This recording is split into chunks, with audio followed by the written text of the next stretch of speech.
You're looking at a live shot from Capitol Hill where in just a few moments, Gina Haspel, President Trump's nominee to lead the CIA, is set to face the Senate Intelligence Committee in what is expected to be a supercharged confirmation hearing. You're watching TikTok by Bloomberg, and joining us on the phone from Washington is Bloomberg News national security reporter Nafisa Saeed. Nafisa, first and foremost, who is Gina Haspel and why is her nomination a subject of such great debate?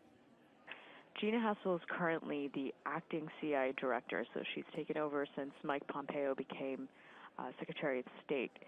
She had been working as Pompeo's deputy the past year, but for almost 33 years or something before that, she was undercover.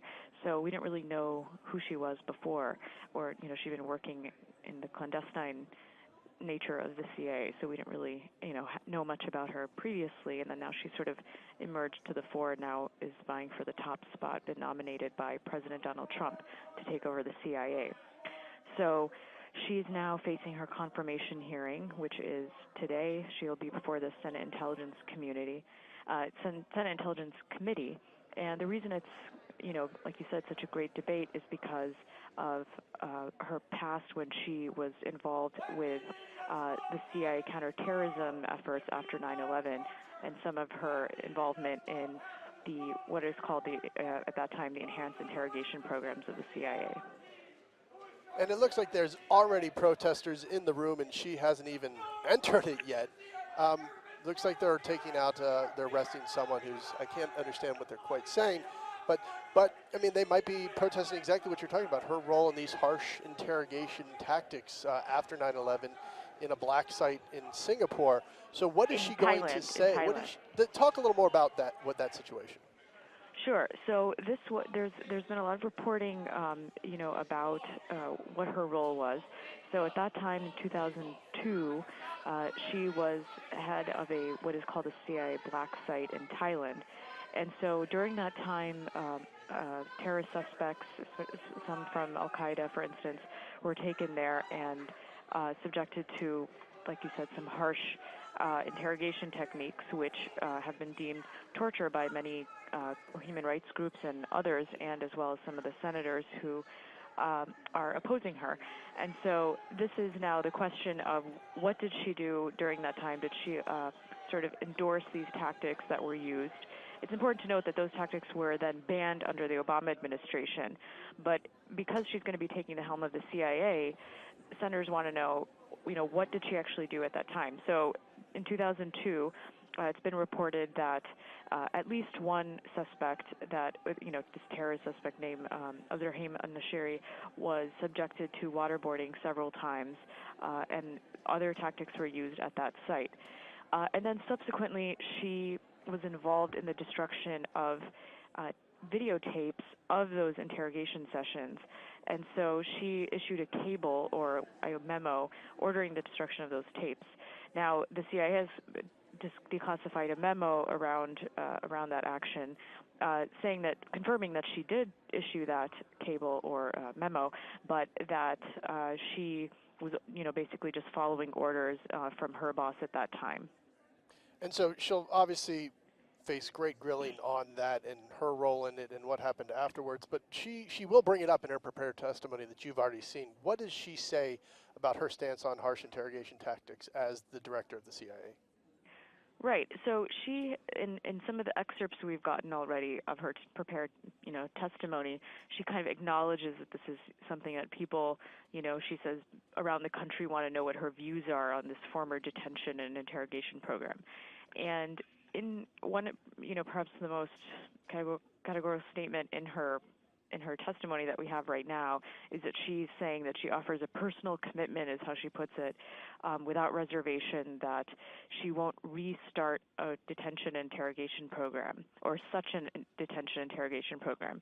So she seems like she's making a pledge to not restart, what is now a banned techniques and tactics from, post 9/11 in 2002 that was used, but she hasn't necessarily addressed some of the more specific accusations around what was actually done, during that time.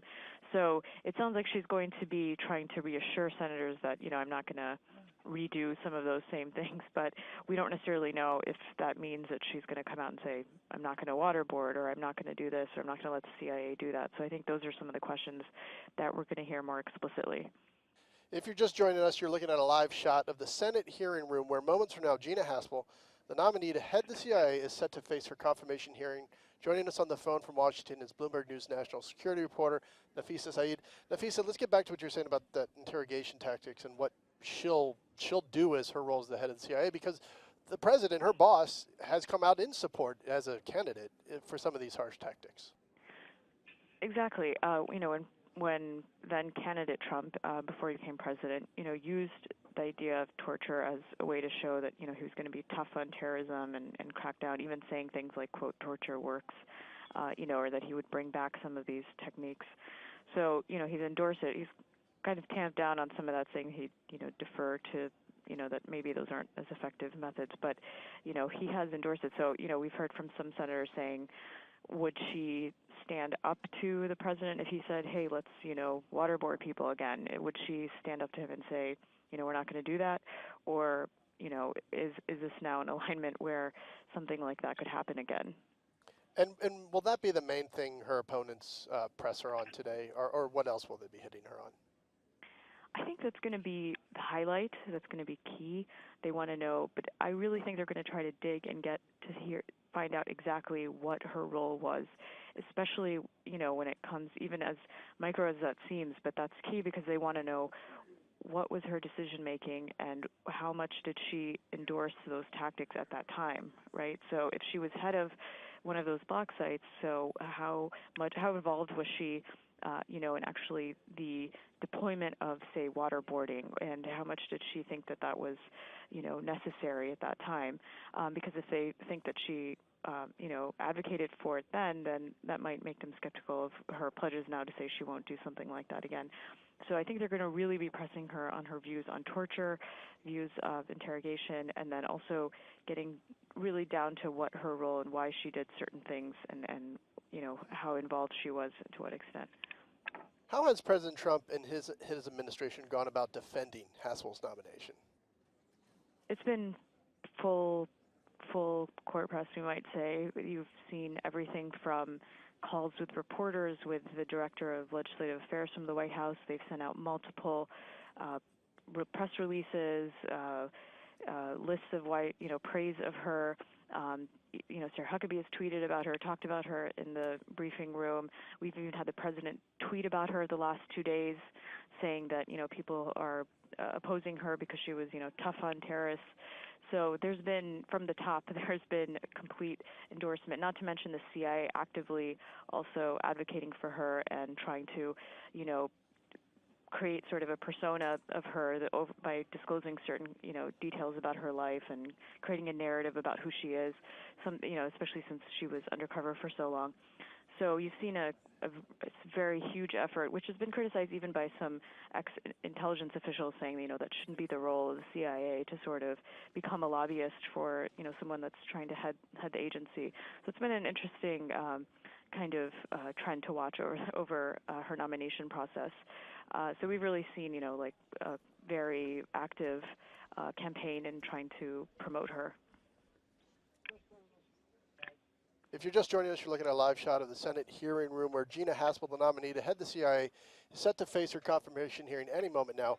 And joining us on the phone from Washington is Bloomberg News national security reporter Nafisa Saeed.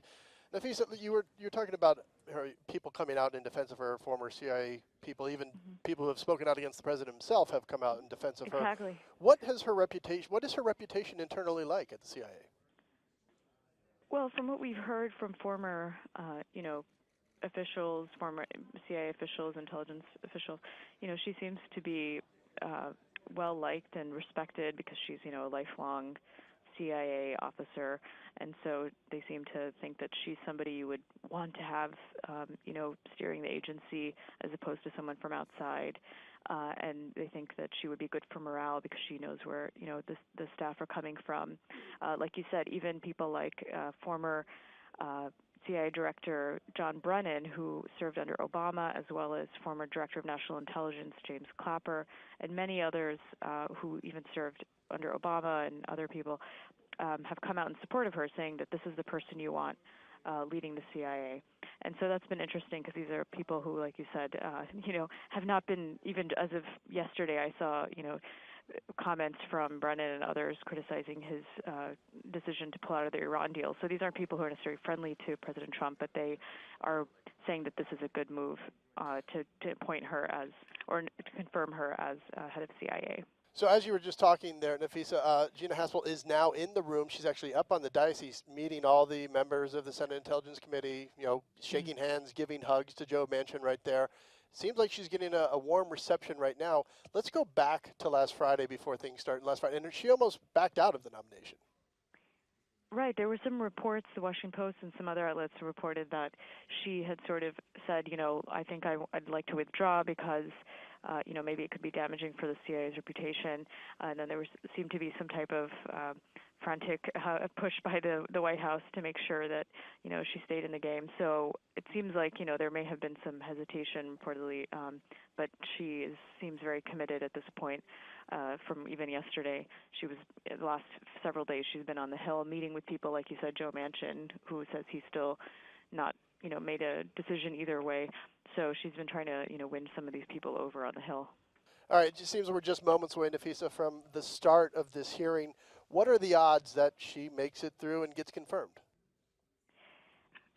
It's, it's going to be a big bet because on the one hand, she has support from a lot of Republicans, but then she doesn't have the support of Rand Paul, although he also changed his vote during Pompeo's Secretary of State hearing, so let's see how that goes.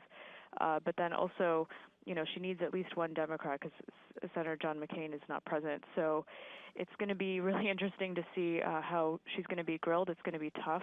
There's also going to be a lot that we're not going to see because there's going to be a closed hearing as well where, they might be able to get into some of the nitty-gritty about her role during, 2002. So I think it'll be interesting to see, and we'll have to really see how much she's able to convince the Senate Intelligence Panel of the fact that she, say, will not commit to doing torture or waterboarding or any of these kinds of tactics.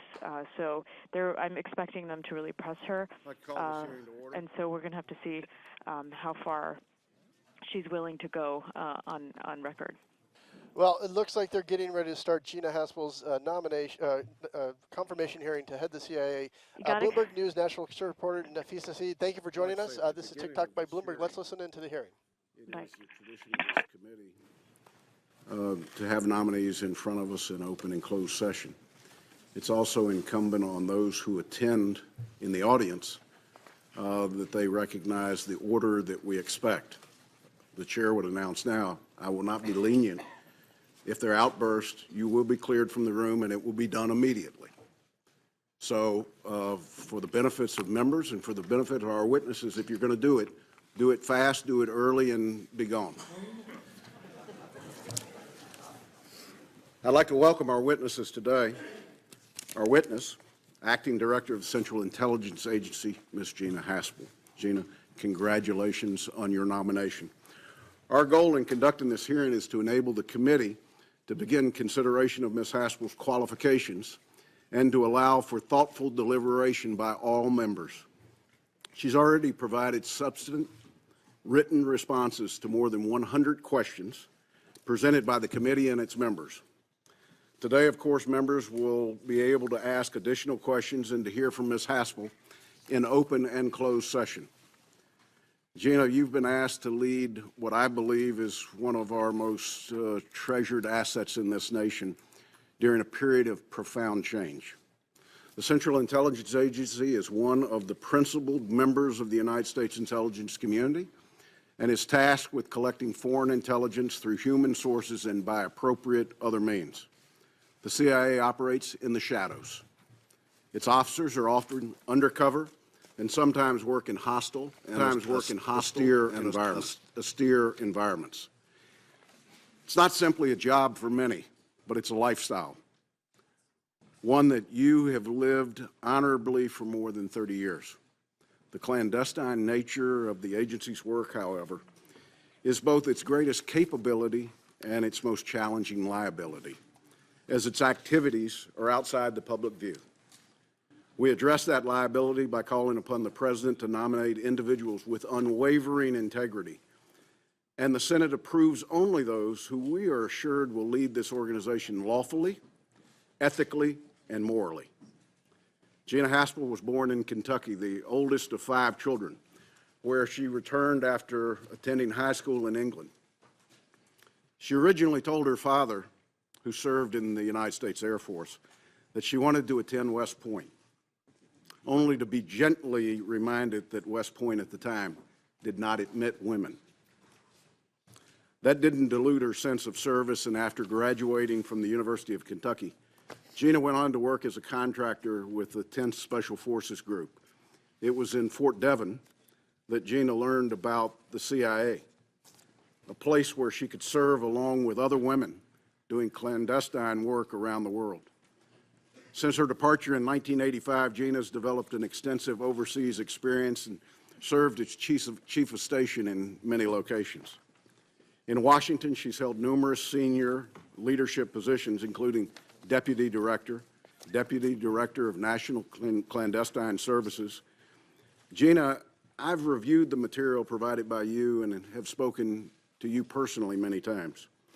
I believe your intellectual rigor, your honorable service, and outstanding judgment make you a natural fit to lead the CIA.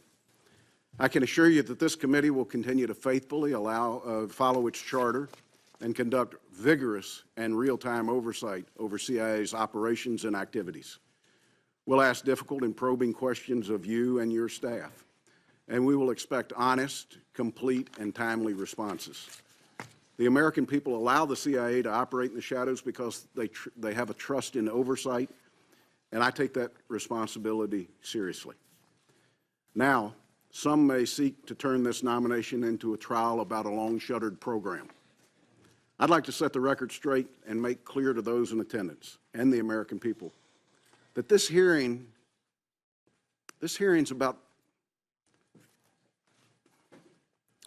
not about programs already addressed by executive order, legislation, and the court of law.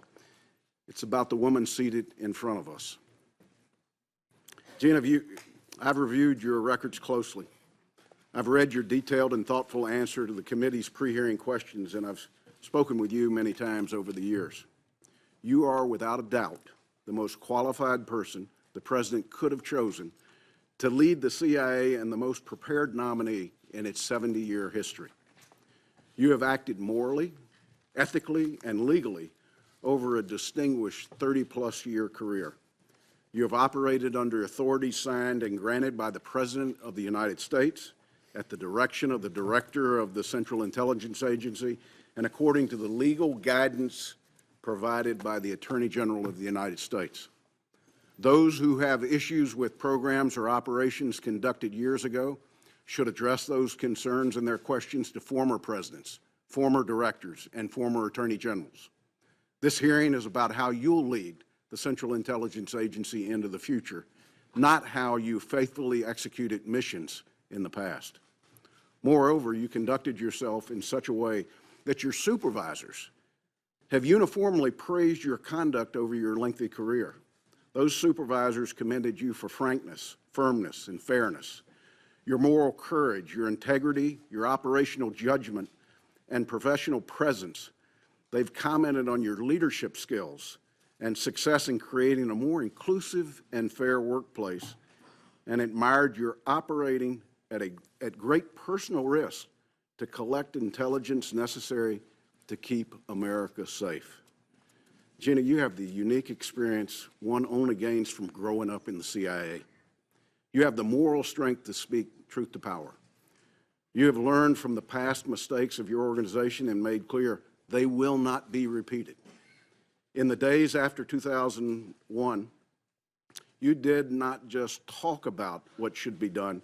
You personally volunteered to help with CIA's response to attacks. You dared to step into the arena when our country needed you, and you have done so again today. For that, I am eternally grateful.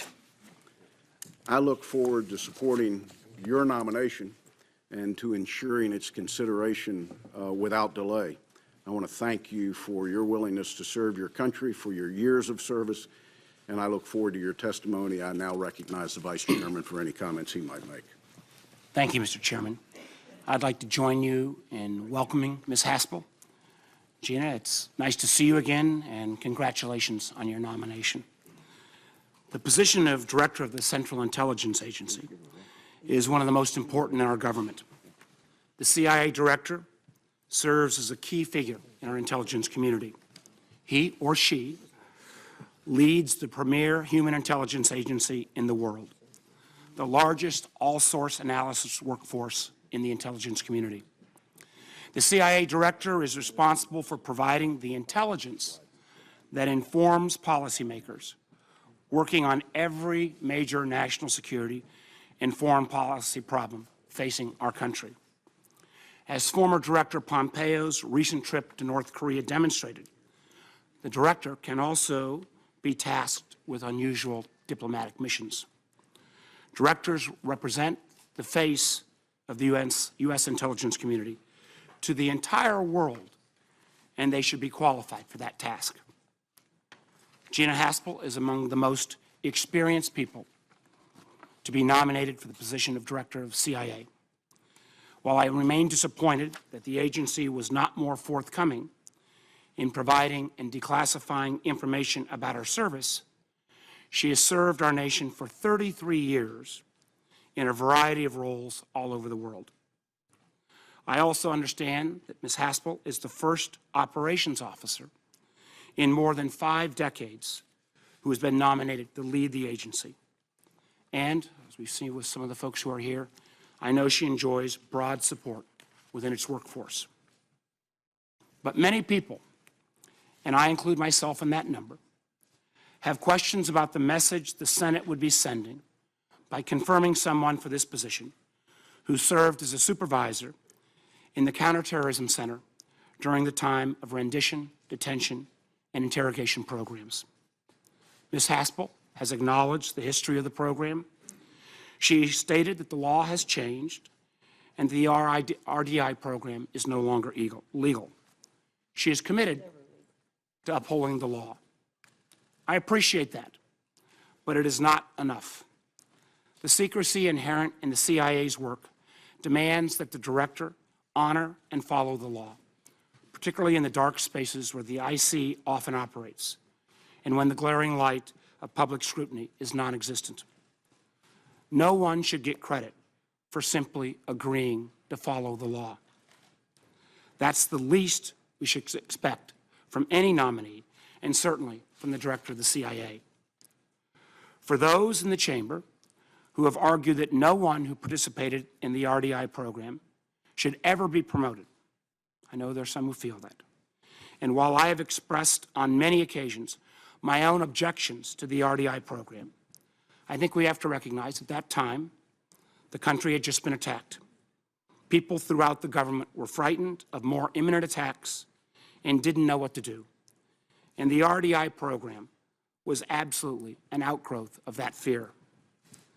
There are many at the agency who participated in the program who believed that what they were doing was both legal and authorized by the then president. What I'm not willing to do, however, is to justify this dark period in our history or to sweep away the decision to engage in torture. I believe the RDI program was wrong, and we need to make sure it never happens again. Ms. Haspel, what the committee must hear and what I must hear is in your own view of the RDI program today, given the benefit of time and hindsight, should the United States ever permit detainees to be treated the way the CIA treated detainees under the program, even if you believe it was technically legal? Most importantly, in your view, was that program consistent with American values? We must hear how you would react if the President asked you to carry out some morally questionable behavior that might seem to violate a law or treaty. How will you respond if a secret DOJ opinion authorizes such behavior and gives you a, quote, get-out-of-jail-free card. On that day, if ordered to take such actions that are inconsistent with American values, will you say yes and follow the orders? Will you keep Congress in the dark? Ms. Haspel, I encourage you to take these issues seriously and to address them at length. My vote on your confirmation will be greatly influenced by how you address these questions today. I know the committee, and I in particular, will want to hear about also your interaction with respect to the 2005 decision to destroy the CIA interrogation tapes. What role did you play? And if given the chance, would you do it again? In the same vein, I would like to know your views from that time on about informing congressional leadership. Given the necessary secrecy of the agency's activities, it is fundamental to our system of checks and balances that you be extremely forthcoming with this committee, with the chairman and with me as vice chairman. I expect you to look for reasons to read us in rather than looking for excuses to keep us out of the loop. Ms. Haspel, you should consider carefully how you might deal with morally questionable requests in the future. If confirmed, you will face a White House, and frankly, in my belief, a president who does not always seem interested in hearing, much less speaking, the truth. The president seems incapable or unwilling to accept the facts that might contradict his views or his policy preferences. Indeed, there have been some in this administration, even some in the president's own appointees, who have been attacked for telling a truth in public that contradicts the White House narrative. You simply cannot allow the prospects of such attacks from dissuading you of speaking truth to power. I'm interested to know how you view your relationship with the president and how you will approach encouraging him and engaging with him.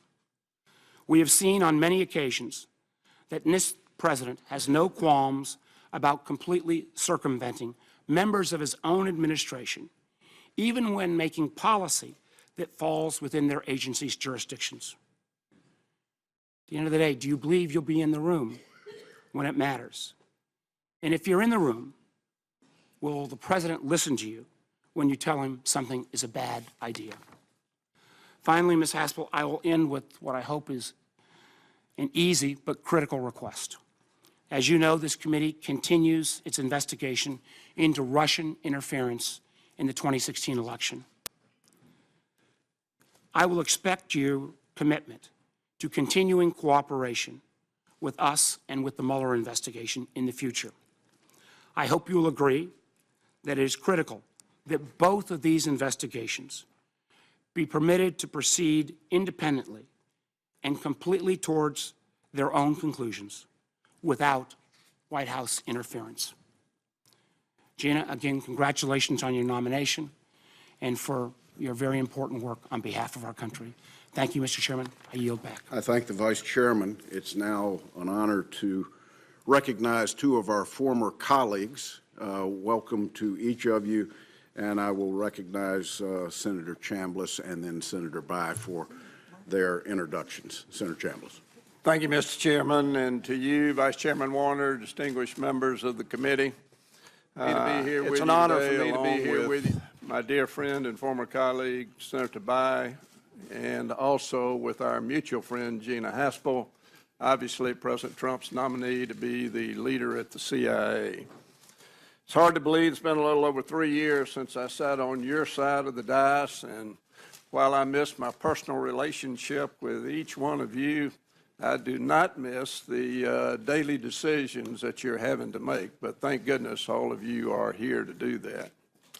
I've known and admired Gina Haspel for many years. In fact, I met her as a member of this committee and no doubt traveling to one of the many garden spots that CIA officers have been deployed around the globe. Gina is a consummate intelligence professional who is unwaveringly honest and objective which is exactly the type of person we need leading the men and women of the CIA today. The world in which we live gets more complex each and every day. Today we're fighting terrorism on several different continents. Major world powers like China and Russia are becoming increasingly more aggressive. The threats from rogue regimes, cyber attacks, and weapons of mass destruction are increasing. All the while, the international cooperation and stability continue to deteriorate. The world in which we live needs experience at the helm of the CIA. Gina Haspel joined the CIA during the Cold War and has played a part in keeping our country safe ever since. She has served with distinction for over 30 years, working at almost every level of the National Clandestine Service. For her contribution, she's been awarded the Intelligence Medal of Merit, the George H.W. Bush Award for Excellence for Counterterrorism, the Donovan Award, and a Presidential Rank Award. Gina's nomination is also significant because, if confirmed, she would be the first female director of the CIA in the agency's history, an achievement that is long overdue, considering the incredible contribution over the years that women have made to the mission of the CIA. Throughout her career at the CIA, Gina has held many leadership positions, but also taken on some of the most demanding and least rewarding assignments that the agency has to offer. Gina joined the CIA's Counterterrorism Center in the wake of 9/11, putting herself at risk when her country needed her the most. As the committee well knows, these jobs require long hours, are nerve-wracking, and come with great personal risks. It's difficult to talk about all of Gina's accomplishments over her 30-plus year career at the CIA in an open setting, but I know that each of you have reviewed her extensive record. Gina has been criticized in the press for some of her work done at the CIA's Counterterrorism Center. And frankly, I find this criticism very troubling. In 2011, as you all know, Mike Morrell reviewed Ms. Haspel's conduct related to the CIA's destruction of the interrogation tapes and determined her actions to be appropriate and found no fault in the performance of her duties. We all have very strong feelings about the counterterrorism programs that the CIA carried out following 9/11. However, responsibility for these programs rests with the Commander-in-Chief and the senior leadership at the CIA, not Gina Haspel. When a CIA officer is carrying out authorities granted to them by the President at the direction of their superiors and in a way that is determined to be lawful by the Attorney General, they should not be punished, period. I hope I've made the case for Gina, but I also hope you won't just take my word for it. Gina's nomination is being supported by a broad spectrum of national security professionals who have served in both Republican and Democratic administrations. Intelligence community leaders like Henry Kissinger, Jim Clapper, Bob Kerrey, Mike McConnell, Mike Hayden, Leon Panetta, John Brennan, and many others. In today's political climate, I cannot name the last time that so many former intelligence professionals agreed on a single nominee. Everything I've said to this point is part of the public record, and I now want to close by putting a personal touch on this nomination. During my 2 years on the HPSI and 12 years on this committee, I traveled overseas extensively for the purpose of conducting oversight of the intelligence community. A lot of that travel was with Chairman Burr and with Senator Feinstein. With only a couple of obvious exceptions, we visited with the intelligence community personnel in every hotspot in the world. On several of those stops, we visited with Gina Haspel. Never were we less than significantly impressed by the leadership that Gina was giving to the agency. Every member here knows the mission of the CIA, but I'd just like to say to the general public the written stated mission at the CIA, which is to preempt threats and further U.S. national security objectives by collecting intelligence that matters, producing objective all-source analysis, conducting effective covert action as directed by the President, and safeguarding the secrets that help keep our nation safe. No one is better prepared, more focused, or more capable to carry out that mission than is Gina Haspel. Mr. Chairman, Gina is a proven leader who knows the agency and the threats we face. She is ideally suited to become the next and first female director of the CIA.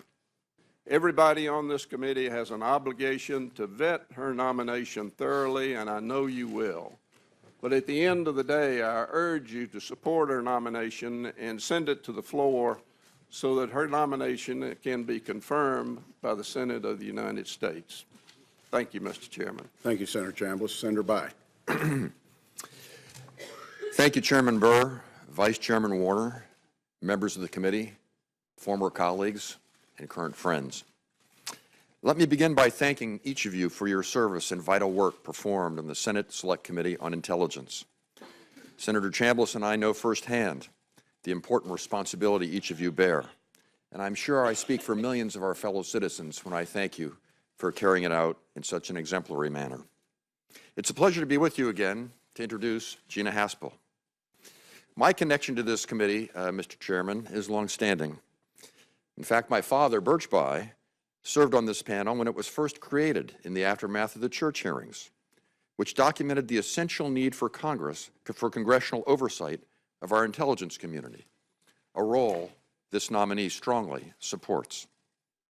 My own decade of service on the Senate Select Committee on Intelligence, including with many of you, was, to say the least, eventful. Like today, we faced Russian hostility, Iranian regional ambitions, an expansionist China, an erratic North Korea, cyber threats, and much, much more.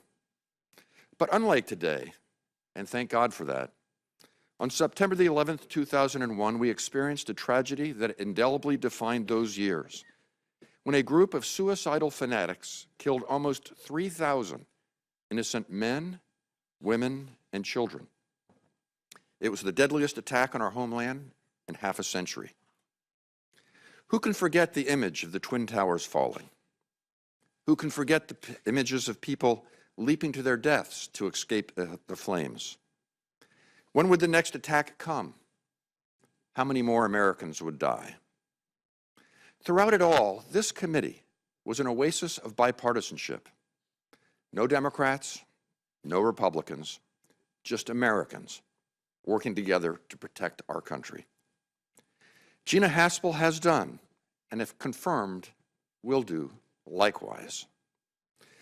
She is a lifelong intelligence professional, does not come from the world of politics, and may be the most nonpartisan individual ever nominated for Director of Central Intelligence. It is instructive that former DCIs of both parties endorse her nomination, including Leon Panetta, John Brennan, and Michael Hayden. Each of these men have been blunt in their criticism of some aspects of the current administration, but all support Gina Haspel. Ms. Haspel, as has been noted, is without question the most qualified person ever nominated for this position. For 33 years, she has worked to defend America from those who would harm us. She has served on the front lines, and she has served with some who now are memorialized with gold stars on the wall in Langley, in tribute to their ultimate sacrifice. She knows the cost of freedom.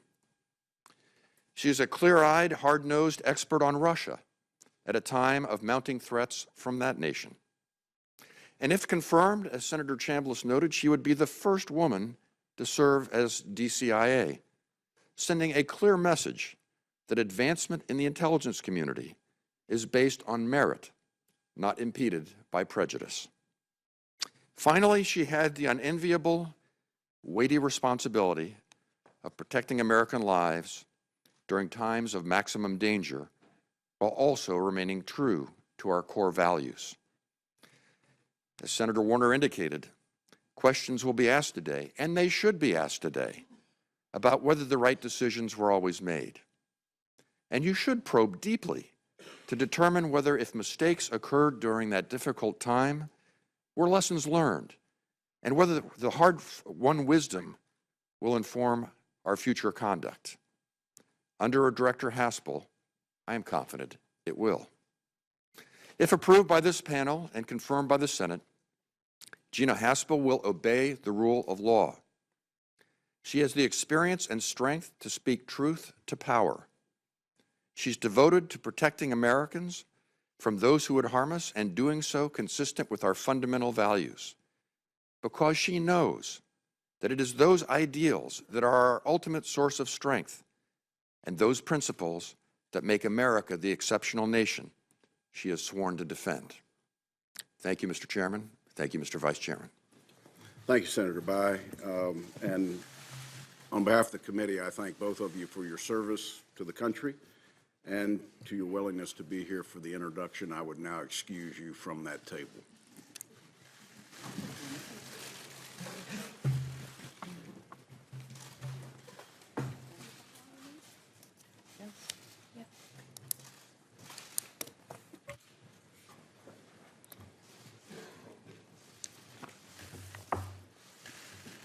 Ms. Haspel, I'd ask you to stand and raise your right hand. Do you solemnly swear to give the committee the truth, the full truth, and nothing but the truth, so help you God? I do. Thank you. Please be seated. Ms. Haspel, before we move to your statement, I'll ask you to answer 5 standard questions the committee poses to each nominee who appears before us. They just require a simple yes or no answer for the record. 1, do you agree to appear before the committee here or in any other venue when invited? I do. 2, if confirmed, do you agree to send officials from your office to appear before the committee and designated staff when invited? I do. 3, do you agree to provide documents or any other materials requested by the committee in order to carry out its oversight and legislative responsibilities? I do. 4, will you both ensure that your office and your staff provide such materials to the committee when requested? I will. And 5, do you agree to inform and fully brief to the fullest extent possible all members of the Committee of Intelligence Activities and Covert Action rather than only the chair and the vice chairman? I do. Thank you very much. We'll now proceed to your opening statement. Ms. Haspel, the floor is yours. Thank you, Mr. Chairman.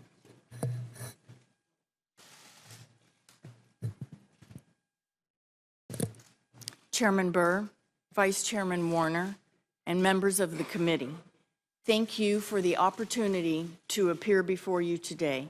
I want to thank Senators Chambliss and Bayh for the kind words and support.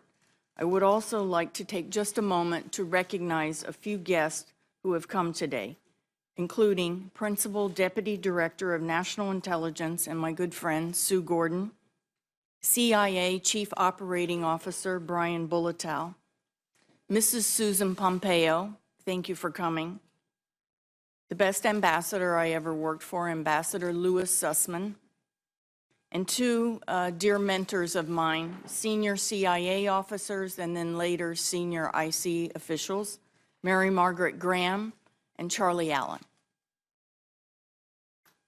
I am here because I have been nominated to lead the extraordinary men and women at the Central Intelligence Agency, men and women who are our country's silent warriors. These dedicated professionals spend much of their careers in difficult, far-flung outposts of the globe, striving to make our fellow Americans more secure at home. It has been the privilege of my professional life to be one of those CIA officers. Now, I have been asked by President Trump to lead this workforce and to continue the work that Mike Pompeo and I began a little more than a year ago, ensuring that CIA is postured to meet the complex challenges our nation faces. Those challenges include a changing but still lethal threat from terrorist groups, a nuclear threat against the continental United States from a rogue state, destabilizing Iranian adventurism, an aggressive and sometimes brutal Russia, and the long-term implications of China's ambitions on the global stage. While these challenges are daunting and offer few easy answers, I am confident the United States and the American people have the resolve to meet them head-on. If I am confirmed as director, you have my solemn commitment that I will position this agency to provide the intelligence support our country needs to meet the challenges of today and those of tomorrow. I welcome the opportunity to introduce myself to the American people for the first time. It is a new experience for me, as I spent over 30 years undercover and in the shadows. I don't have any social media accounts, but otherwise I think you will find me to be a typical middle-class American, one with a strong sense of right and wrong, and one who loves this country. I was born in Kentucky, and while my family has deep roots there, I was an Air Force brat, and we followed my father to postings all over the world. My childhood overseas instilled in me a deep love for foreign languages and cultures, but also a deep understanding of the vital role of American leadership in combating aggression abroad.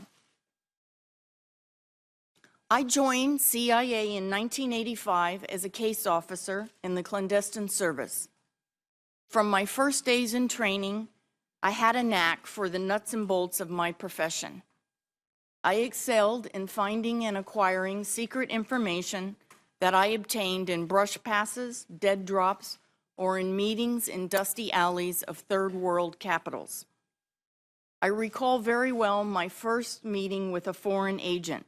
It was on a dark, moonless night with an agent I'd never met before. When I picked him up, he passed me the intelligence, and I passed him an extra $500 for the men he led. It was the beginning of an adventure I had only dreamed of. The men who ran CIA in those days leaned forward in giving me the right opportunities to succeed or fail. When a very tough, old-school leader announced that I was his pick to be chief of station in a small but important frontier post, a few competitors complained to me directly. Why would they send you? I owe that leader much for believing in me at a time when few women were given these opportunities.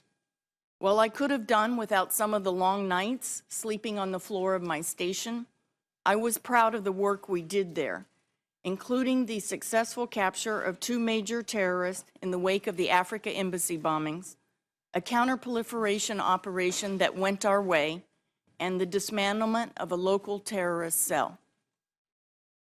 Altogether, I have served 7 tours in the field, 4 as chief of station, including hardship assignments in distant posts, and more recently in the capital of a major U.S. ally. By any standard, my life at the agency, and it has been my life, has exceeded all of my expectations, from that January day when I first took the oath to today. There were few senior women leading at CIA in those days, and we are stronger now as an organization because that picture is changing. I did my part quietly and through hard work to break down some of those barriers. And I was proud to be the first woman to serve as the number 2 in the clandestine service. It is not my way to trumpet the fact that I am a woman up for the top job at CIA, but I would be remiss in not remarking on it, not least because of the outpouring of support from young women at CIA and indeed across the IC, because they consider it a good sign for their own prospects. My experience and success as an operations officer led to 3 leadership positions in the clandestine service. And 1 year ago, I was asked to serve as deputy director of CIA. The reaction of the workforce to a rare nomination of one of their own to be director, someone who has been in the trenches with them, has been overwhelming. I am humbled by their confidence that I can successfully lead this agency and inspired to work harder than ever to maintain that trust. They know that I don't need time to learn the business of how CIA works. I know CIA like the back of my hand. I know them, I know the threats we face, and I know what we need to be successful in our mission. I have played a leading role this past year in setting us on the right path, and I intend on continuing on that path if I am confirmed as director. Our strategy starts with strengthening our core business, collecting intelligence that helps policymakers protect our country and advance American interests across the globe. It includes raising our investment against the most difficult intelligence gaps, putting more officers in the foreign field where our adversaries are, and emphasizing foreign language excellence. And finally, it involves investing in our partnerships, both within the U.S. government and around the globe.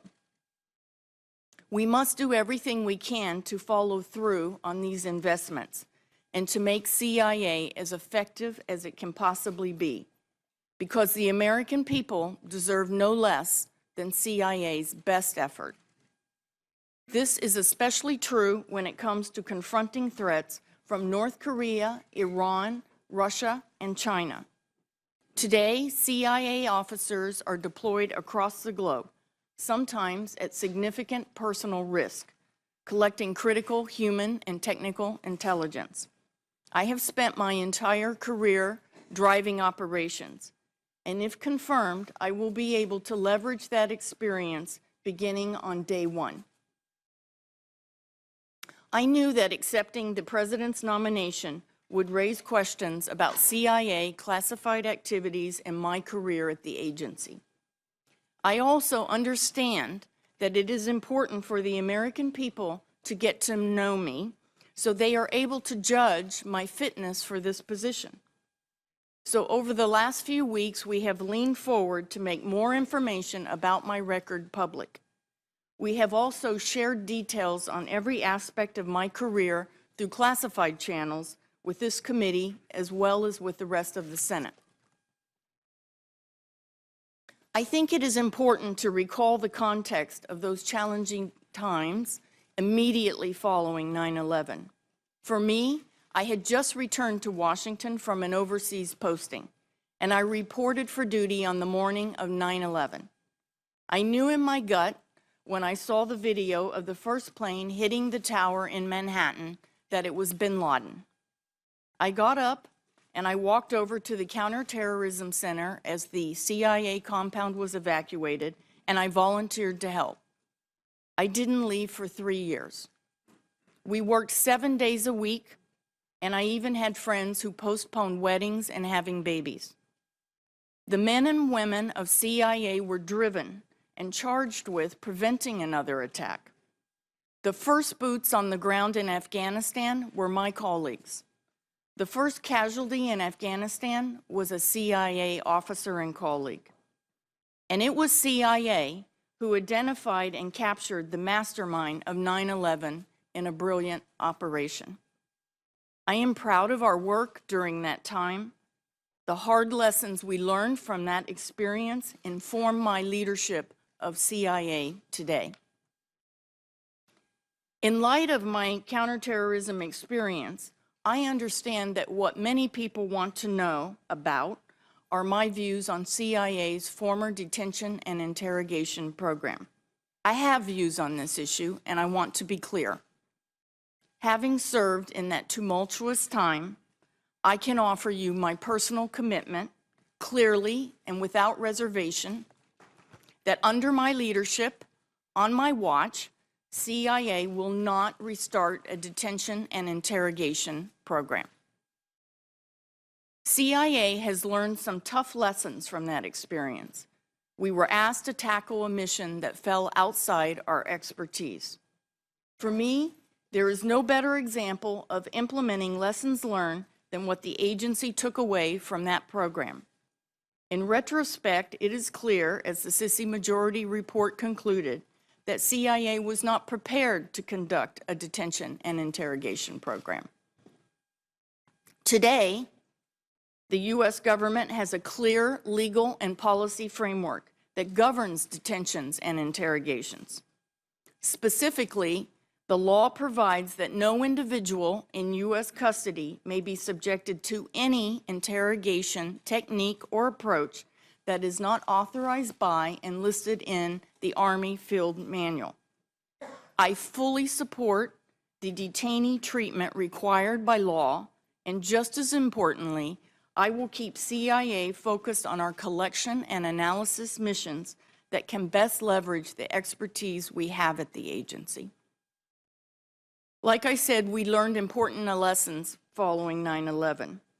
As both a career intelligence officer and as an American citizen, I am a strong believer in the importance of oversight. Simply put, experience has taught us that CIA cannot be effective without the people's trust, and we cannot hope to earn that trust without the accountability that comes with congressional oversight. If we cannot share aspects of our secret work with the public, we should do so with their elected representatives. For CIA, oversight is a vital link to the open society we defend. It's a defining feature of the U.S. intelligence community, and one of the many things that distinguishes us from the hostile services we face in the field. If confirmed as director, I will uphold the agency's obligations to Congress and ensure that oversight works on behalf of the American people.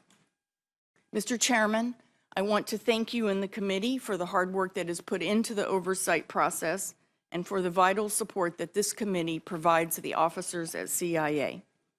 CIA has given me a lot over the past 3 decades, a calling and service to my country, some real-life adventures, and the profound satisfaction of serving with some of the most talented and honorable men and women in our government. If confirmed, I hope to repay the debt I owe to this remarkable agency by drawing on my experience. I know what my fellow officers need from me, and I know what our nation needs from CIA, and that is truth, integrity, and courage. Again, thank you for allowing me the opportunity to appear before you today, and I look forward to your questions. Ms. Haspel, thank you for that testimony. Let me inform members that we will have a 5-minute round of questions. We'll recognize members based upon seniorities. I would ask all members to adhere to the 5-minute time frame, and I would remind members that we are in an open session. Therefore, classified questions and/or answers would not be appropriate for this period. When we've completed the open session, we will immediately move to a closed session where every question will be answered. I am certain the chair recognizes himself for up to 5 minutes. Ms. Haspel, let's just dig right into it.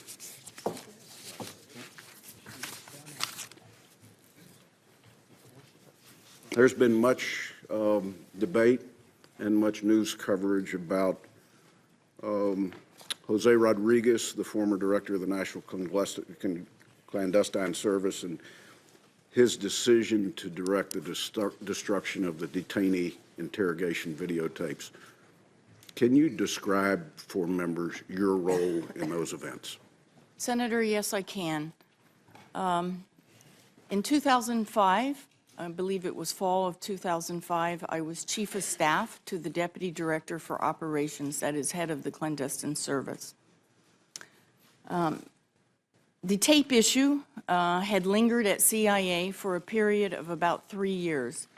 I believe the tapes were made in 2002, and over time there was a great deal of concern about the security risk posed to CIA officers who were depicted on the tapes. Those security issues centered on the threat from al-Qaeda should those tapes be irresponsibly leaked.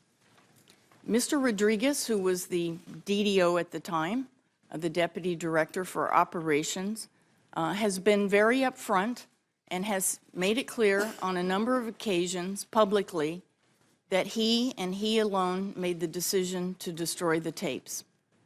I would also make it clear that I did not appear on the tapes, as has been mischaracterized in the press. However, as Chief of Staff, and I believe like everyone at the agency at that time, we were extremely concerned about the security risk that was posed to our officers. We were aiming to do two things: to adhere to U.S. law, but at the same time reach a resolution that would protect our officers. There were numerous legal consultations over a period of years at the agency. Our lawyers were very consistent in saying to us that there was no legal requirement to retain the tapes, no legal impediment to disposing of the tapes. I'm not a lawyer, but I believe the basis for that judgment was the fact that there was a complete and written, detailed record of the interrogations. And at CIA, the official record is the cable record. We use that for all of our operations. There were 2 reviews done of the tapes to compare them to the written record. One of those was undertaken by the Office of General Counsel. The second was undertaken by the Office of the Inspector General. In both cases, they found that the written record was detailed, accurate, and complete. So the consistent legal advice, it never changed, was that there was no legal requirement to retain the tapes. But there were some policy objections to disposing of the tapes. So our job in the Office of the Deputy Director for Operations was to arrange consultations with senior leaders at the agency. At the time the tapes were destroyed, Mr. Rodriguez asked me to prepare a cable because he was going to have another conversation with then director of the agency to talk about this issue again. I did so. A couple of days later, he released the order he believed on his own authority. He took the decision himself, and he said it was based on his own authority. I asked him if he had had the consultation with the director at the time, as planned, and he said he decided to take the decision on his own authority. There were 3 investigations, 3 looks at the tapes, inquiries that I know about. One was undertaken by HPSI, the House Oversight Committee. I never saw a report on that, but the chairman at the time said that he found no fault with my actions. There was a Department of Justice investigation that was closed without charges after, I think, more than 2 years. And then there was an internal investigation of the issue conducted by one of my predecessors, Mr. Morrell, who found no fault with my actions and that my decisions were consistent with my obligations as an agency officer. Thank you for that answer. Recognizing my 5 minutes is now up, I recognize the Vice Chairman. Thank you, Mr. Chairman. I'm going to follow up on the question around the tapes, Ms. Haspel. November 4th of 2005, then Senator Levin introduced legislation to create a commission, model on the 9/11 Commission, to look into the agency's treatment of detainees. 3 days later, you drafted the cable. 4 days later, the tapes were destroyed. Were you aware of Senator Levin's actions? And the timing seems very close to acting on behalf of potential congressional action. And in Mr. Morrell's statements, there was comments that that your superior, Mr. Rodriguez, was aware that 2 White House counsels, the Counsel of the Vice President, the DNI, and the DCIA, and the HPSI ranking member had all expressed opposition or reservations about the destruction of the tapes. So were you aware of those facts that Mr. Rodriguez was at least aware of, and were you aware of the actions of Senator Levin when you drafted your memo and then had the tapes subsequently destroyed?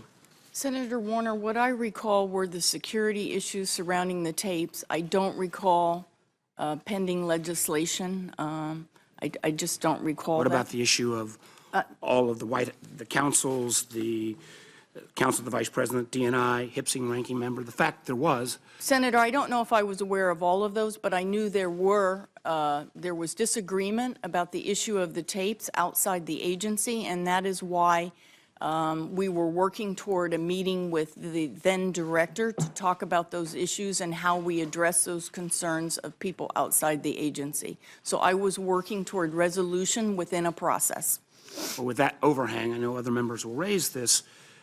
The timing seems, I hope I can get some more clarity on the timing. I want to make sure I take my time, though. And I heard your statement about the fact that if you're confirmed, there will never be an interrogation program under your leadership, and you address the issue of the fact that it is against the law. Question I have, with the benefit of hindsight, do you believe the program, in terms of the interrogation program, was consistent with American values? Senator, as we sit here today, and with some distance between us and the events of 9/11, the Congress and indeed our nation have had an opportunity to have a debate about the interrogation standards we want to use as the United States of America. We have decided to hold ourselves to a stricter moral standard for DOD that is defined in the Army Field Manual.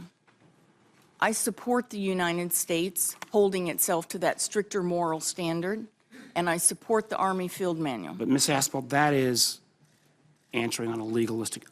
We're asking you to take on a position. I understand with RDI you were downstream, not part of the policy making. But if you're entrusted with this responsibility, I need to at least get a sense of what your moral code says about those kind of actions, because there is the potential that this president could ask you to do something. He obviously believes in these procedures, but even if he asks you to do something that is not directly related to detention and interrogation, but if he asks you to do something that you believe is morally questionable, even if there is an OLC opinion that in effect gives you a get-out-of-jail-free card, what will you do in that action when you are the director of the CIA? Senator, my father's watching today. He served 33 years in the Air Force. My parents gave me a very strong moral compass. I support the higher moral standard that this country has decided to hold itself to. I would never, ever take CIA back to an interrogation program. First of all, CIA follows the law. We followed the law then. We follow the law today. I support the law. I wouldn't support a change in the law, but I'll tell you this, I would not put CIA officers at risk by asking them to undertake risky, controversial activity again. Ms. Haspel, my question is this. On a going forward basis, if this president asks you to do something that you find morally objectionable, even if there is an OLC opinion, what will you do? Will you carry that out, that option, and that order, or not? I mean, we're entrusting you in a very different position if you're confirmed. I just need to know what your response to that would be. Senator, my moral compass is strong. I would not allow CIA to undertake activity that I thought was immoral, even if it was technically legal. I would absolutely not permit it. So you would not follow the order if you felt it was? No. I believe that CIA must undertake activities that are consistent with American values. America is looked at all over the world as an example to everyone else in the world, and we have to uphold that, and CIA is included in that. Thank you, Mr. Chairman. Senator Risch. Thank you very much, Mr. Chairman. Ms. Haspel, thank you for undertaking this, and thank you for your many years of service with the CIA. For my colleagues, I'm going to tell you right at the outset, I'm going to support this nomination. I don't take that lightly. I've had the opportunity to review all the materials that have been provided, but more importantly than that, I've known Ms. Haspel for the 10 years I've been on this committee and had the opportunity to work with her over those years and even visit you out in the field when you were at the garden spots that I remember. Right. In any event, I have, for my colleagues, I can report to you that during this time, I have always found Ms. Haspel to be open, to be forthcoming, and to be truthful. And that is incredibly important as we exercise the things that we have to do as far as authorizing, as far as financing, and as far as oversight of what this really, really important work is that the CIA does. So for that, Ms. Haspel, you will be rewarded with my vote, and I feel very comfortable about that, and I sincerely appreciate your openness as we've met over the years, and I've had the opportunity to ask you about the things that I needed to know as I discharged my obligations. I'm also persuaded greatly by the former directors, both Republicans and Democrats, who are enthusiastically supporting your appointment to this. I think that is very important. I'm also persuaded by something that I think other members of this committee have probably run across, and that is we all from this committee deal regularly with our partners in intel from foreign countries. As you know, that's critically important to the job of the CIA and the other 16 intelligence agencies. Those relationships, those contacts, those dealings we have with those foreign agencies are very important.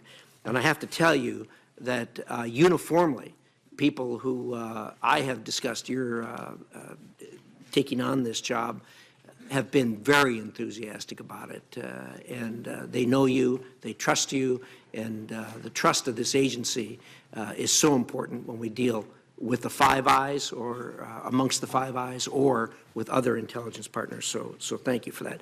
Also, I deal with a lot of the employees at CIA. They are incredibly enthusiastic about your appointment to this. So thank you for that. For the American people who are watching this, I can tell you that everybody sitting on this side of the table regularly hear things that cause us to not sleep very well at night. As the head of this agency, I can tell you, I will sleep better at night knowing you're directing these efforts. So thank you for that. Thank you for undertaking what you are undertaking. I know that you have thought about this carefully. If the press reports are right, you've been up and down a little bit on this, but the American people will be very grateful for your service. Let me ask a question as we close here. You know, over the 10 years, I came here just as the investigation on the interrogation thing was starting, and I participated, other members of the committee here participated in that. And there was a real tension between not just the CIA, but the other intelligence agencies because of the way the oversight was being done by this committee. My impression is, and it's a clear impression, that the relationship between the agency, CIA, and the other intelligence agencies has evolved to a very different place than where it was when I first got here. Could you talk about that a little bit, please? Thank you for that question, Senator. I think it's a very important question. When Mike Pompeo and I took the reins at Langley about 15 months ago, we decided to concentrate on 4 initiatives. And one of those is partnerships. And it involves 2 areas. First, our partnerships with our other IC partners in the U.S. government, but even more broadly than that.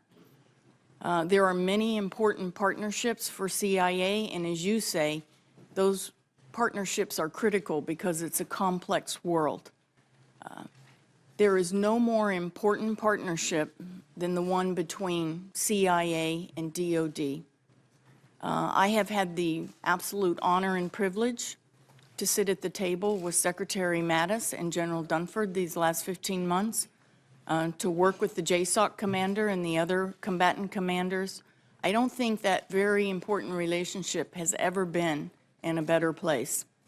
Likewise, NSA is our sister agency. We're very close. And of course, our relationship with the Federal Bureau of Investigation is critical to the national security of this country. But you mentioned something else that's important, and it's a bit of an unheralded story, but the intelligence services of our closest allies do amazing things for the national security of this country each and every day. And I can't talk very much about it in this open session, but they do incredible things that advance our national security on the terrorism and proliferation fronts in particular. And we owe a great deal of gratitude to those allies. Thank you for that. Gentleman's status expired. Senator Feinstein. Thank you very much, Mr. Chairman. Good morning, Ms. Haskell. Good morning, Senator Feinstein. While many nominees have classified backgrounds, you are very unique. You have 30 years of undercover experience. Accordingly, we ask the agency that your records be declassified. I think I signed 3 letters in that regard, to make an informed decision, and because the public should be aware of the background of its leaders. Instead, the CIA selectively declassified only small pieces of information to bolster your nomination, while keeping damaging information under wraps. Giving the CIA's refusal to make your record public, I'm very limited in what I can say. And I think, as you know, I like you personally very much. This isn't probably the most difficult hearing in my more than 2 decades I have ever sat in. But let me begin. In his memoir, former CIA Consul General John Rizzo described how in 2005, Jose Rodriguez was promoted to be Deputy CIA Director for Operations and installed as his Chief of Staff an officer from the Counterterrorist Center who had previously run the interrogation program. Is that you? Senator, I'm so pleased you asked me that question. Yes or no will do. No. And for the record, if you have your staff check, Mr. Rizzo has issued a correction. It is true that it is hard for, in a secret. My understanding that is not accurate. Recently confirmed that it was you. No, he issued a correction. When people write books, I didn't read Mr. Rizzo's book, so I didn't even know that was out there. Mr. Rizzo, and actually I read about it in the Washington Post last night. Eric Wemple, I believe, wrote a story talking about the failure of certain organizations to correct their facts, and that was one of them. And he noted that Mr. Rizzo, about 10 days ago, he was wrong. He didn't fact check, and that has been corrected. I would never even served in that department, nor was I the head of it. Let me read directly his quote from the book. Several weeks later, Porter promoted Jose Rodriguez to the position of Deputy Director for Operations, Jim Pavitt's former job. Once more, Jose installed as his Chief of Staff an officer from the Counterterrorist Center who had previously run the interrogation program. Between them, they were the staunchest advocates inside the building for destroying the tapes. Senator, I did not run the interrogation department. In fact, I was not even read into the interrogation program until it had been up and running for a year. I never served. Were you an advocate for destroying the tapes? Senator, I absolutely was an advocate if we could within and conforming to U.S. law, and if we could get policy concurrence to eliminate the security risk posed to our officers by those tapes, and the consistent legal advice. And you were aware of what those tapes contained? No, I never watched the tapes, No, but I understood that our officers' faces were on them and that was very dangerous at a time when there were unauthorized disclosures that were exposing the program. But it also exposed how the program was conducted, because they were tapes of the actual interrogation of 92 detainees, as I understand it. No, the tapes were recordings of only one detainee. It was 92 tapes of one detainee. All right. Well, thank you for that. Let me, in November and December of 2002, did you oversee the enhanced interrogation of al-Nashiri, which included the use of the waterboard as publicly reported? Yes or no? Senator, anything about my classified assignment history throughout my 33 years, we can talk about in this afternoon's classified session.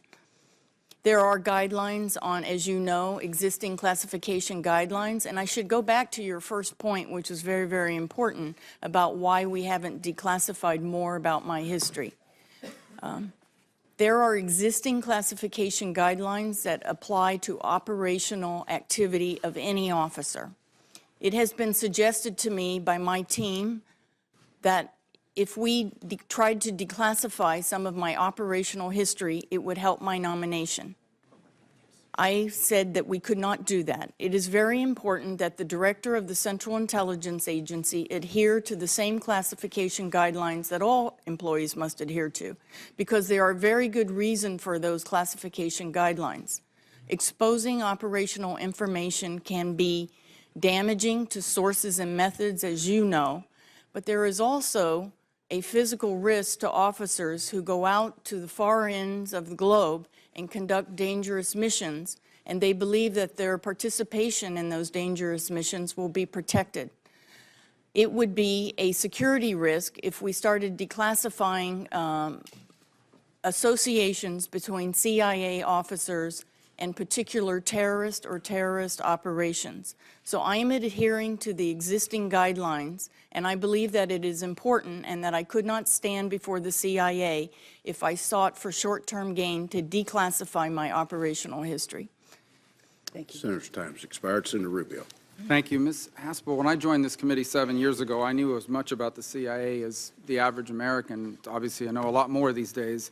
Yes, and much of it can't be shared, but there's two things that I can. The first is that it's very easy to sit back and criticize the work of the agency with the benefit of hindsight. And the second is that the agency is made up of some of the smartest, most talented professionals that I have ever encountered in any field in my time in public service or beyond. These are men and women that could be making a lot of money in the private sector, but instead they've chosen to serve our country, many in the shadows, many at the risk of their own lives, all to keep us safe. By the way, they sacrificed this money, this time with their family, this normal life in many cases, in defense of the freedoms, including the freedoms of the protesters who often smear them and the activists who often slander them. Ms. Haspel, you embody everything that I respect and admire about the men and women of the Central Intelligence Agency, and I support you not just because of your qualifications, but because I want a young CIA trainee or case officer, I want today's operational officers, I want today's station chiefs, I want today's, all of these professionals to know that they too can one day be sitting where you are sitting today and have the opportunity to lead this agency. And I would ask, if someone like you, with your history, with your record of service and sacrifice and excellence, if someone like you cannot be confirmed to head this agency, then who can? And if someone like you is smeared in this process, what message are we sending to the young men and women who today are serving our country in the same roles in which you have served our country over the last 30 years? And I thought it was important for that to be part of the record today, because as much as anything else, this hearing is not just about your nomination for me.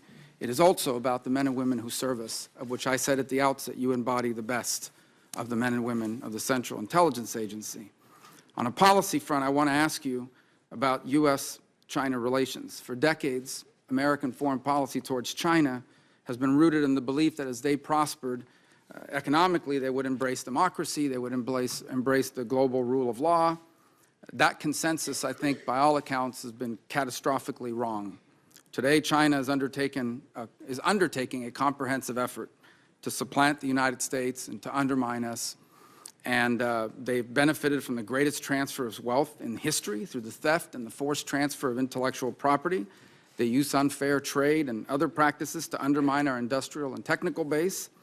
They gather and exploit data at an unrivaled scale. They're building the most capable and well-funded military in the world, second to ours. And so my question, first and foremost, is the agency, as it stands today, equipped and structured to meet this multifaceted challenge? Senator, thank you for that question. One of the first things Mike Pompeo and I looked at when I returned to the agency from overseas in early 2017 is how we're doing on the hard targets. That's what you're talking about: China, Iran, Russia, North Korea. Of course, our investment in counterterrorism has to be very significant. We have to be vigilant, and we can't take our eyes off that ball. But there are more strategic threats, and you talked about one of them, China. China's rise as a global power. CIA has a very important role in monitoring China's rise as a global power. China's efforts to diminish U.S. influence, not only in the Pacific, but all around the world. China's unfair trade practices, and China's overt and illicit efforts to steal U.S. technology and know-how and intellectual property. We, with the support of this committee, are raising our investment on each of these hard targets. We have incredible expertise on China at the agency. It is a very strong team. I'm very proud of our analysts. It is a subject that a week doesn't go by that either the President asks for an expert briefing or Secretary Mattis asks for someone to come over and brief him on China issues. We have a good program, but your more general point is that we have to do more, and we have to invest more on each of these hard targets. Well, I recently introduced legislation with Senator Cotton that would block the U.S. government from buying or leasing telecommunication equipment from Huawei or ZTE Corporation beyond government purchase. I would ask you, just as with the citizens that are watching, if you were just an everyday American or even someone involved in any sort of sensitive work, would you purchase a Huawei phone or connect your phone or computer to a Huawei or ZTE network? Well, Senator, as I mentioned, I don't even have a social media account, but I wouldn't use Huawei products. And Senator's time's expired. thank you. Senator Wyden. Thank you, Mr. Chairman. Ms. Haspel, thank you very much for your courtesy in meeting with me yesterday. However, I regret to have to say there is no greater indictment of this nomination process than the fact that you are deciding what the country gets to know about you and what it doesn't.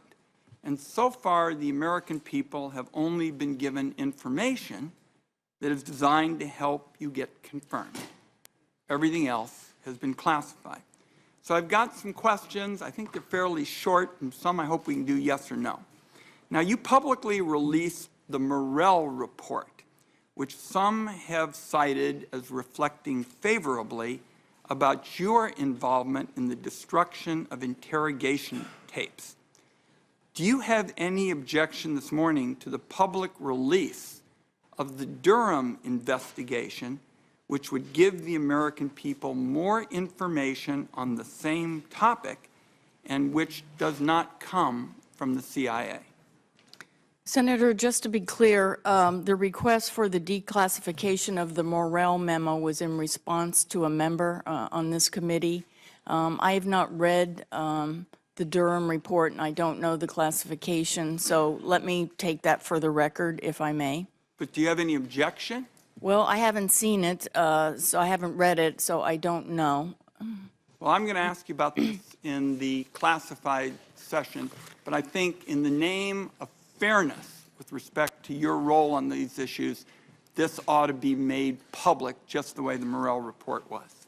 Now, on Sunday, the Washington Post reported that unnamed officials were pushing back against accusations that you supported torture in one of our biggest papers in the country. Between 2005 and 2007, the program was winding down. The CIA was capturing fewer detainees, and waterboarding was no longer approved. During that time, did you ever call for the program to be continued or expanded? Senator, I think like all of us who were in the Counterterrorism Center and working at CIA in those years after 9/11, we all believed in our work. We were committed. We had been charged with making sure the country wasn't attacked again, and we had been informed that the techniques in CIA's program were legal and authorized by the highest legal authority in our country, and also the President. So I believe I and my colleagues in the Counterterrorism Center were working as hard as we could with the tools that we were given to make sure that we were successful in our mission. My time is short, and that respectfully, is not responsive to the question. That was a period where the agency was capturing fewer detainees, waterboarding was no longer approved, and especially in light of that Washington Post story, I would really like to have on the record whether you ever called for the program to be continued, which it sure sounds to me like your answer suggested. You said, well, we were doing our job, it ought to be continued. That troubles me very much because you were the chief of staff to the deputy director for operations. It's a senior position. So I'm quite troubled by that response. Senator, may I just say that I don't know which Washington Post story you're referring to, but let me say this about myself. After 9/11, I didn't look to go sit on the Swiss desk. I stepped up. I was not on the sidelines. I was on the front lines in the Cold War, and I was on the front lines in the fight against al-Qaeda. I'm very proud of the fact that we captured the perpetrator of 9/11, Khalid Sheikh Mohammed. I think we did extraordinary work. To me, the tragedy is that the controversy surrounding the interrogation program, which as I've already indicated to Senator Warner, I fully understand that, but it has cast a shadow over what has been a major contribution to protecting this country. I respect a number of those points. I just am trying to get some answers here to questions that I think are particularly relevant. According to a press story today about the destruction of the interrogation videotapes, Jose Rodriguez told you in advance that he was going to take matters into his own hands. Did that conversation happen? Senator, no, it did not. Mr. Rodriguez indicated to me that he planned to discuss it with the then director, Goss. Let me see if I can get one last in on it. When did you become aware that the cable authorizing the destruction of the interrogation videotapes had been sent? Senator, as Chief of Staff, it's a desk-bound job, so I was at my desk at least 12 hours every day, and I could see my computer screen. So it was shortly after Mr. Rodriguez, who sat right across the hall from me, had released the cable. I'm over my time. I'll ask some more about this in the classified session. Thank you, Mr. Chairman. Senator Collins. Thank you, Mr. Chairman. Senator Jack Reed and I co-sponsored the McCain-Feinstein bill that banned waterboarding and other enhanced interrogation techniques because we viewed them as contrary to American values and tantamount to torture. So let me ask you a series of questions. First, were you involved in any way in the creation of the enhanced interrogation program? Senator, I was not, and I was not read into the program until about a year into its existence. Were you a senior manager at the CIA at the time that the program was created? No. I had just returned from an overseas posting. I was a GS-15. I was not yet a member of the Senior Executive Service. I was assigned as a deputy group chief. That's pretty far down the totem pole in a program that had nothing to do with the detention and interrogation program. You said that the program had already been in effect for some time before you were read into it. What was your reaction when you learned of the program? Senator, it was a new subject for me. As I said, we lacked interrogation expertise at the agency. We didn't have interrogators. I was told that interrogation experts had designed the program, that the highest legal authority in the United States had approved it, and that the President of the United States had approved it, as well as a trusted leadership at the Central Intelligence Agency. Have your views of the program evolved in the years following the attacks on our country on 9/11? Senator, they have. I think it's very important. I think for any leader, as you go through a career, you have to learn the leadership lessons. I'm not going to sit here with the benefit of hindsight and judge the very good people who made hard decisions, who were running the agency in very extraordinary circumstances at the time. But as I mentioned to Senator Warner, this country has had the opportunity to reflect because we have some space. We're not fearing another attack. And we have deliberated about the standard we want to use in interrogations, and that is the Army Field Manual. The very important thing to know about CIA is we follow the law. We followed the law then, and we follow the law now. But I would never permit CIA to resume an interrogation program. So that's a very good segue into a very important question. As a candidate, President Trump repeatedly expressed his support for waterboarding. In fact, he said we should go beyond waterboarding. So if the CIA has a high-value terrorism suspect in its custody, and the president gave you a direct order to waterboard that suspect, what would you do? Senator, I would advise, I do not believe the president would ask me to do that, but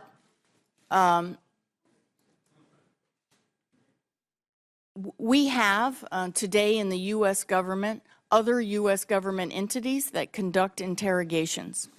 DOD uses the Army Field Manual, and they conduct battlefield interrogations, and CIA has incredible expertise it can bring to the table in support of those interrogations. The FBI has its authorities to conduct interrogations, and as you know, we have the high-value interrogation group. So, you know, I would advise anyone who asks me about it that CIA is not the right place to conduct interrogations. We don't have interrogators, and we don't have interrogation expertise. So I believe that that would be the reason I have been nominated is that people have some respect for my views on these issues. My experiences during those days after 9/11 inform my views. I'm extremely knowledgeable, and I'm also extremely knowledgeable about the price CIA working level men and women out in the trenches paid for decisions made after 9/11. So debriefing a source is very different from interrogating a detainee. Should the CIA even be in the business of interrogating detainees? We're not in the business of interrogating. Because of the Hague is what you're saying. Well, we're not in the business of interrogating detainees. As you said, there's a big difference between interrogation and simple question and answer. Having direct access to a terrorist is extremely valuable for intelligence collection, and we do that. But CIA does not today conduct interrogations. We never did historically, and we're not getting back in that business. Thank you. Senator's time's expired. Senator Heinrich. Ms. Haspel, you didn't actually answer the question. What would you do if the president ordered you to get back in that business? Senator, the president has selected me to give him advice. I would not restart under any circumstances in an interrogation program at CIA, under any circumstances. Thank you. You have repeatedly said that at the time, the CIA's use of interrogation techniques like waterboarding were determined to be legal. Now, there was an opinion written by the Office of Legal Counsel. I don't believe those actions were ever legal. They certainly didn't meet the bar set by either the Geneva Conventions or our own Army Field Manual, and I'm not aware of a single court ruling that affirmed that opinion. Today, I'm not really interested in whether you believe those techniques were legal, but I am interested in the question that Senator Warner asked you. We got a very legalistic answer to that question. Let me ask you again, were these the right thing to do? Are they consistent with American values, fundamentally? What do you believe? Senator, I believe very strongly in American values and America being an example to the rest of the world. That is why I support the fact that we have chosen to hold ourselves to a stricter moral standard. But that's about Congress and all of us. I want to know what you think. I think that we should hold ourselves to a stricter moral standard, and I would never allow CIA to be involved in coercive interrogations. Where was that moral compass at the time?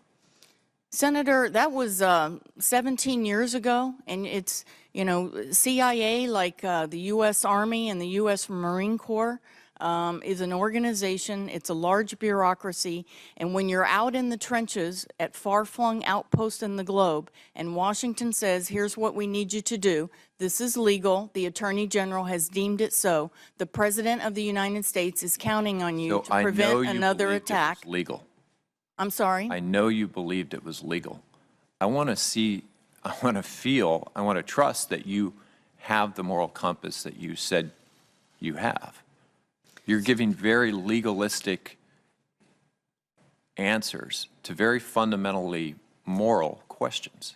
Senator, that we've provided the committee every evaluation since my training report when I first joined in 1985. In all of my assignments, I have conducted myself honorably and in accordance with U.S. law. My parents raised me right. I know the difference between right and wrong. Let's move on to the videotapes. You told me earlier this week that you supported the decision of the CIA's Deputy Director of Operations to order the destruction of those videotapes depicting the use of EITs. Would you still support that order today? Senator, I would not. I think it's, as I said, it's very important that people learn. Experience is a good teacher, and the piece that was missing from the tapes was making sure that we had all the stakeholders' concurrence. There's also another very important leadership lesson. And as director of CIA, when your officers are concerned about their physical security, you can't let it languish in your inbox for 3 years with no action. We should support that security. Why couldn't the agency have simply digitized that video and then blacked out the faces of any agents in those videos? Why actually destroy the videotapes? Doesn't that feel like a cover-up, even if it isn't? Senator, I don't think we were worried about official release. This was at a time when the entire program was the subject of unauthorized leaks, and someone was found guilty of those unauthorized leaks. So the concern was an irresponsible leak of our officers' faces to the world, not an official release. No, I understand that, but if you would have blacked out the agents' faces, destroyed the videotapes, and then kept a digital record, that would have addressed those security concerns. Senator, I'm just not a technical person, so I don't. It's not that complicated. Well, I don't, Senator, I don't know if that was considered or not. Do you think that a transcript that says the detainee continued to scream or the detainee appeared to be drowning has the same gravity, the same reality as an actual video? Senator, I never saw the videos. I do know that we keep very complete and almost verbatim records in our cable traffic. But I think that the issue was the security risk posed to our officers. Thank you. Gentleman's time's expired. Senator Blunt. Thank you, Chairman. Ms. Haspel, we haven't really mentioned the broad support that you have had publicly from Democrats, Republicans, people who've run this agency in the past, people have associated with, frankly, people that this committee members on this committee have shown great respect and regard for, have shown that same respect and regard for you. I heard General Hayden, a former CIA director, say the other day that he would be incredibly comfortable when the president was making decisions. He may have said, maybe even more than comfortable, he said he would feel more secure or something like that if you were the person in the room. That's really what we're talking about right now. We're not talking about what happened 17 years ago. We should be talking about what might happen 17 days or 17 weeks from now. I thought General Hayden actually captured my exact feeling on this topic. The importance of you being in the room, your mastery of the facts, your broad understanding of what has happened during your career all over the world, the cause, the result, the relationships, all of those things. This is a term I think is often overused, and I try not to use it very often, but it is the truth to power. You're in the room, you understand the facts. Talk about your sense of obligation to present those facts and to speak truth to power at a moment when it matters. Senator, thank you. Truth to power is one of CIA's most important missions. Like with any new administration, CIA has to demonstrate to the new team what we can bring to the table. I'm incredibly proud, even though I come from the operational side, I'm incredibly proud of the analyst at CIA. That's really our face with policymakers, including the Congress. They do an incredible job on the President's daily brief each day. They do an incredible job on the expert briefings they provide to inform the important decisions our policymakers must consider. As I mentioned, there isn't a week that doesn't go by that I am not the subject of a request to have an analyst by name come over and talk about some of the big issues. Our North Korea team has a superb reputation. Our China team is running all over this town. They're so busy providing briefings. We are all about bringing the most sophisticated, objective, all-source analysis we can to make sure that the President and his team have the best intelligence that we can deliver.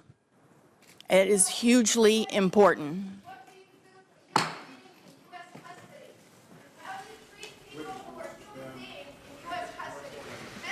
Capitol Police, please remove her. The question is, what do you do to human beings in U.S. custody? Bloody Gina! Bloody Gina! Bloody Gina! Bloody Gina! You are a torturer! Bloody Gina! So let's go back. You, as a leader of the team, I appreciate that. I appreciate your respect for the team. Let's be sure we've talked specifically about you. You're in the room. There is a fact that either hasn't appropriately been looked at or considered or appreciated in your view. What do you do at that moment? Senator, thank you. I've already worked with this president and his team for 15 months. I think I have a great reputation with them. I'm at the table with Secretary Mattis and General Dunford and Secretary Mnuchin. I'm at many of the principals' meetings. I back up the former director in the Oval Office. I'm part of Director Coates' team. Sometimes Sue Gordon is with me. I think we're bringing a very high-quality product. As a senior intelligence officer, someone who spent a lot of time overseas in some of these places, the President does turn to me for my view on certain countries and certain experiences.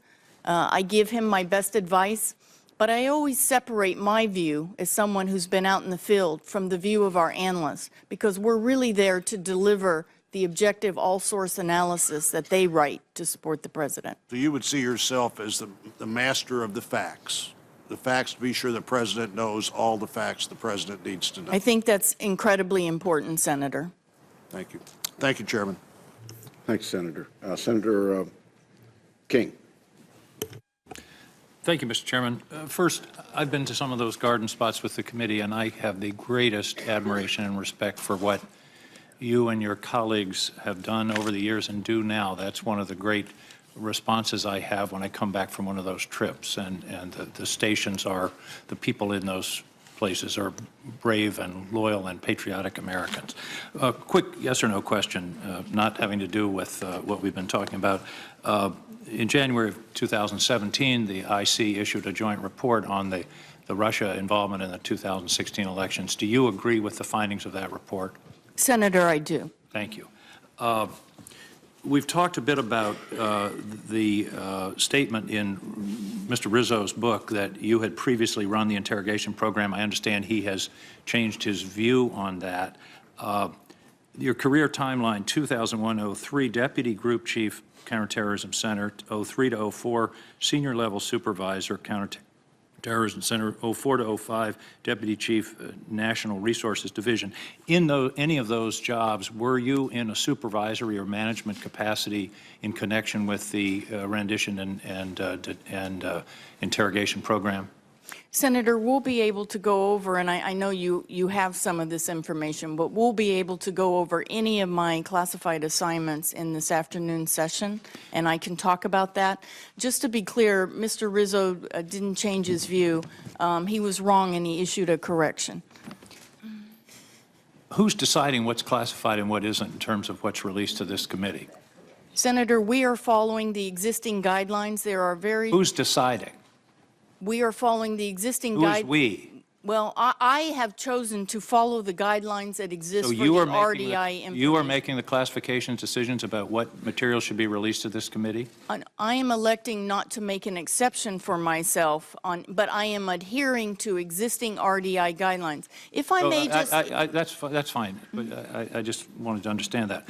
With regard to the cable, Mr. Rodriguez said that he asked you to ask two questions of the lawyers the day before the drafting of the cable. One was, was it legal to destroy the tape? Second, did he have the authority? Did you mention to those lawyers the intention to issue a cable that would destroy the tapes when you asked those two questions, or were those the only questions you asked? No, Senator, I explained that Mr. Rodriguez wanted to get resolution on this issue and that he was planning to have a conversation with the director about it, and he needed to have revalidation of those 2 points. And when you drafted the cable, is that correct? Yes, at his request. Isn't it common practice in the CIA when a cable, particularly of this importance, is drafted, that it be copied to various parts of the legal establishment within the CIA? And was that done in this case? Was that cable copied to Mr. Rizzo or other lawyers within the agency? Senator, there was robust coordination with the lawyers at CIA on this issue. Were they copied on the cable? Mr. Rodriguez chose not to copy the lawyers on the cable because he took the decision on his own authority and he wanted to take responsibility for it. He has been very clear and upfront about that. And you were aware, because you drafted the cable, that the lawyers weren't copied on the cable? But I knew that the lawyers had been consulted in a meeting and consulted over many times over 3 years. In May of 2005, Mr. Rizzo reports, I told Jose and his chief of staff, that was you, is that correct? I can't recall if I talked to them separately or together.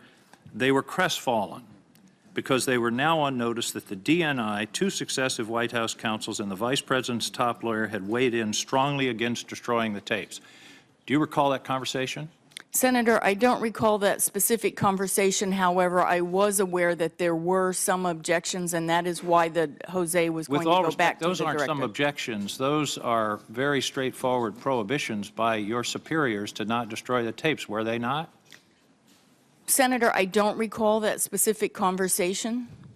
But you do know, and Mr. Morrell in the report which has been released says something similar. He said, the record is clear that Mr. Rodriguez, and I presume you, was aware that two White House counsels, the counsel of the vice president, the DNI, the DCIA, and the HIPSI ranking member had either expressed opposition or reservation about the destruction of tapes. Did you know that at the time you drafted that cable?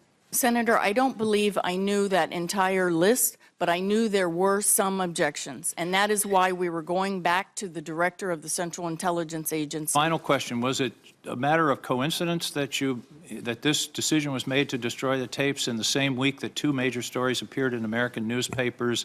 The 11th Amendment was being considered and the McCain Amendment was on the floor of the U.S. Senate. Was it a mere coincidence that that was after 3 years of delay, the decision was taken to destroy the tapes?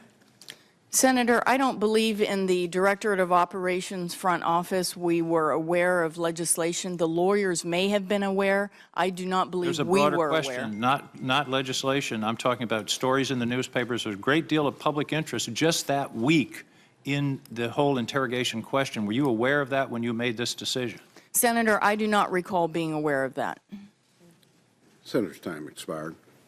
Chair would note at this time, since there's been a reference to declassification, I just want to draw a distinction that the Durham investigation done by the Department of Justice is not in the purview of the Central Intelligence Agency. Any decision to declassify or keep classified is a Department of Justice decision, and I just wanted to separate that from the discussions about Ms. Haspel's background at the agency. With that, the chair recognizes Senator Lankford.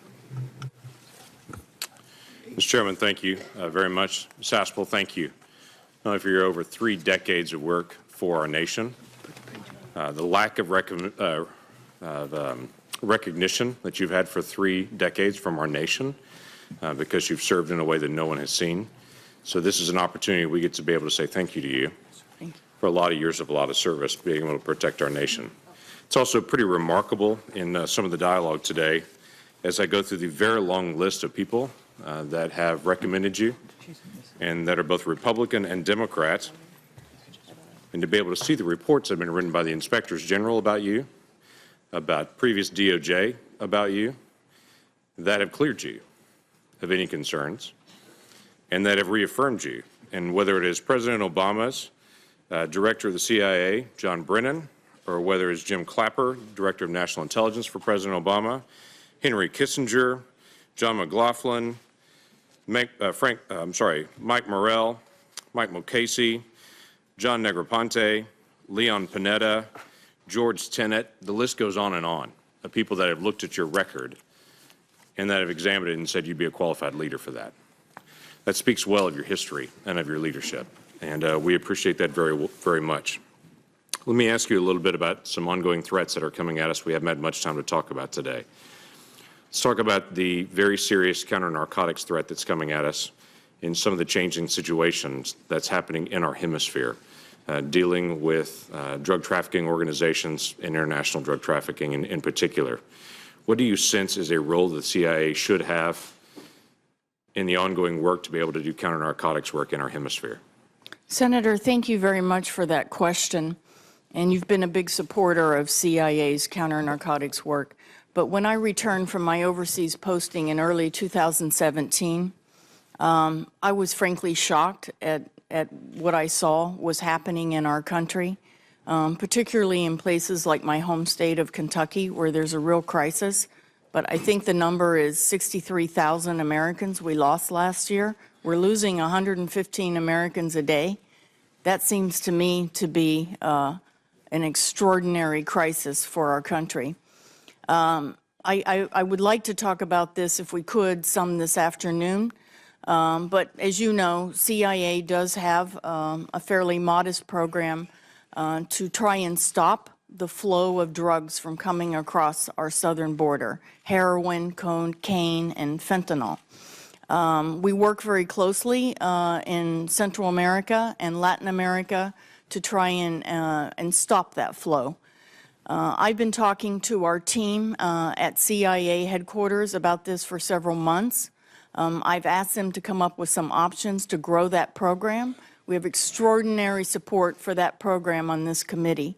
But I think in light of the fact that we're losing 115 Americans a day, that we're losing almost a generation in some places, that we have to do more.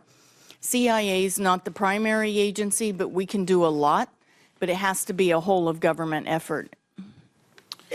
All right, so flip on that into the cyber activities and some of the cyber threats we have. Some of those cyber threats are changing internationally.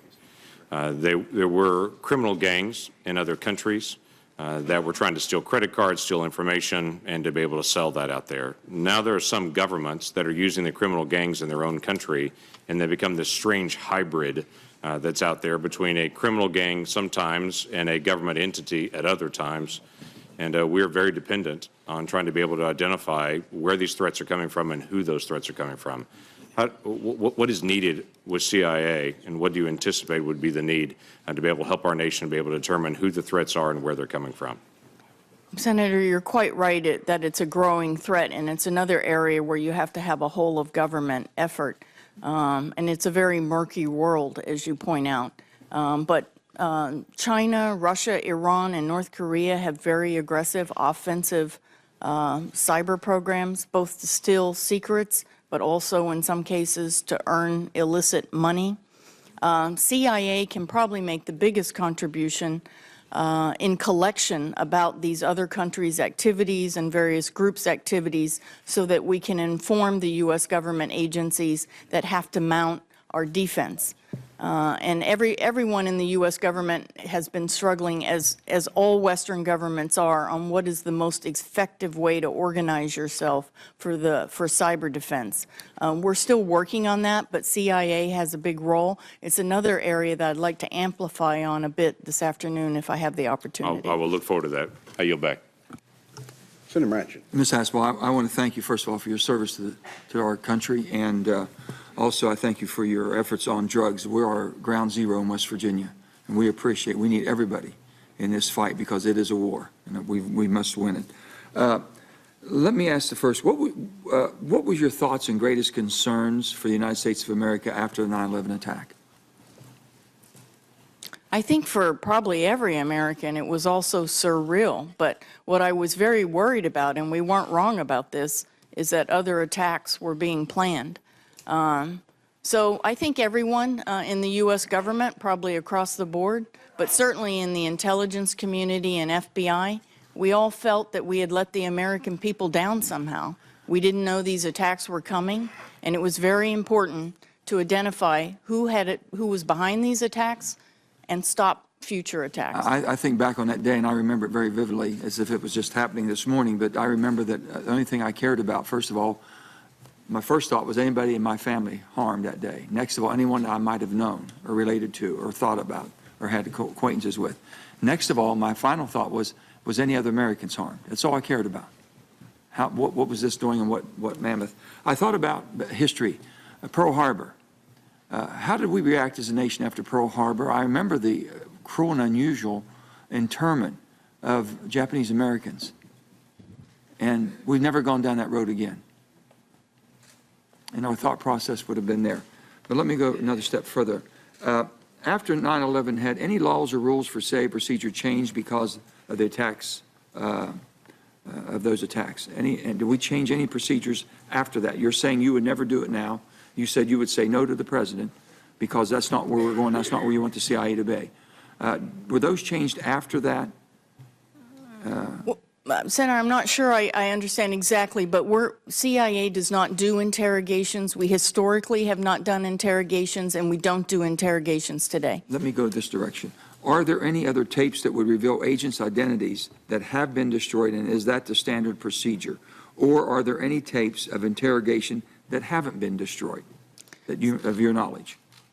Senator, probably I don't know. I don't know if there are any other tapes. I don't believe there are any other tapes associated with the particular interrogation activity that was on the 92 tapes, but I simply don't know if there are any other videotapes of any other activity. And then we'll go into this. Explain why you feel so strongly today the CIA should not be an interrogation business. And would it have anything to do with basically the makeup of the CIA with the appointment to as your appointment now for that versus the code of conduct for the military? Is there a difference of why you think that the CIA should not be in that business and why it should be done in the military? That's a great question. CIA historically has not done interrogations. We don't have interrogators, so we just don't have any expertise. Most of the questions have been directed to you has been because of that. Yes, that's right. And why DOD, of course, does do battlefield interrogations, and that is why we have the Army Field Manual. We have very clear legal and policy guidance for those DOD interrogations, which I support. And then, of course, the FBI has its own authorities for interviewing terrorist suspects. And then, as we mentioned, we have the high-value interrogation group, and CIA is part of that. We support that with substantive expertise about a particular group or an individual, but we don't conduct interrogations. And I know you stated strongly that's why you would feel very compelled to tell the president, no, this is not something we do and it's not our line of work. I just think there are other U.S. government entities that are suited to holding detainees, and that isn't CIA. Let me say this about the CIA and being on this committee for 1 year and on armed services for 6 years prior to that. When I speak to the West Virginia citizens today, I brag about what you all do in the clandestine services and the people they provide to serve for our country to keep us safe. I have never, ever seen the quality of people at that level to make the sacrifices they make and to make sure that they understand the importance and how successful and how good they are, is that for a country that has a target on its back the way the United States has had since 9/11, and probably will for a long time, to be as safe as we have in the most troubled world, in the most dangerous world, with the terrorist mentality. I want to thank you on behalf of every West Virginian in this country for the job you all do. Thank you, Senator. Thanks, Senator. Senator Cotton. Thank you, Mrs. Haspel, for your many decades of service to our country and for taking on this new role despite the accusations, entirely false, you know that you would face from some of my colleagues in the Senate and from the media, some of these protesters we've seen here today. I'm very grateful to you, as I know that all the men and women of the CIA are grateful.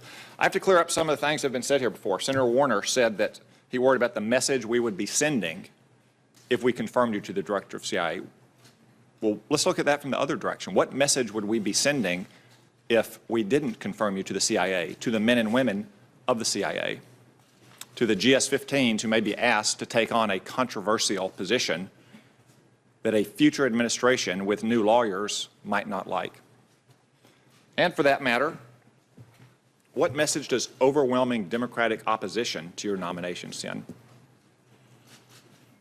In fact, if you had been nominated by President Obama, or if Hillary Clinton had won and nominated you to be the CIA director, how many votes do you think you would have gotten to be confirmed as CIA director?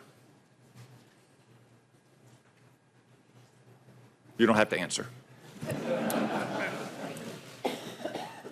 I also have to take exception to what Senator Warner said when he called an opinion of the Office of Legal Counsel that was signed off by the Attorney General of the United States as a get-out-of-jail-free card. Do you believe, acting under the legal approval of the Attorney General, that you or any other CIA officer should have gone to jail and you needed a get-out-of-jail-free card? You can answer that one, please. Senator, CIA follows the law. That's exactly what I thought. Let's turn to the circumstances of what the Counterterrorism Center was doing the days you were there. I think Senator Collins asked an excellent sequence of questions that got at many of these points. I just want to tie a bow on some of them. These programs were, to the best of your understanding, approved by the Commander-in-Chief, legally approved by the Attorney General, and supported by the Director of the CIA, who I point out at the time was the former Democratic staff director of this committee. Is that correct? That's correct, Senator. You said that you were not a senior manager when those programs were created. Is that correct? That's correct. Was John Brennan a member of the Senior Intelligence Service and the Deputy Executive Director at the time a senior manager, in your opinion?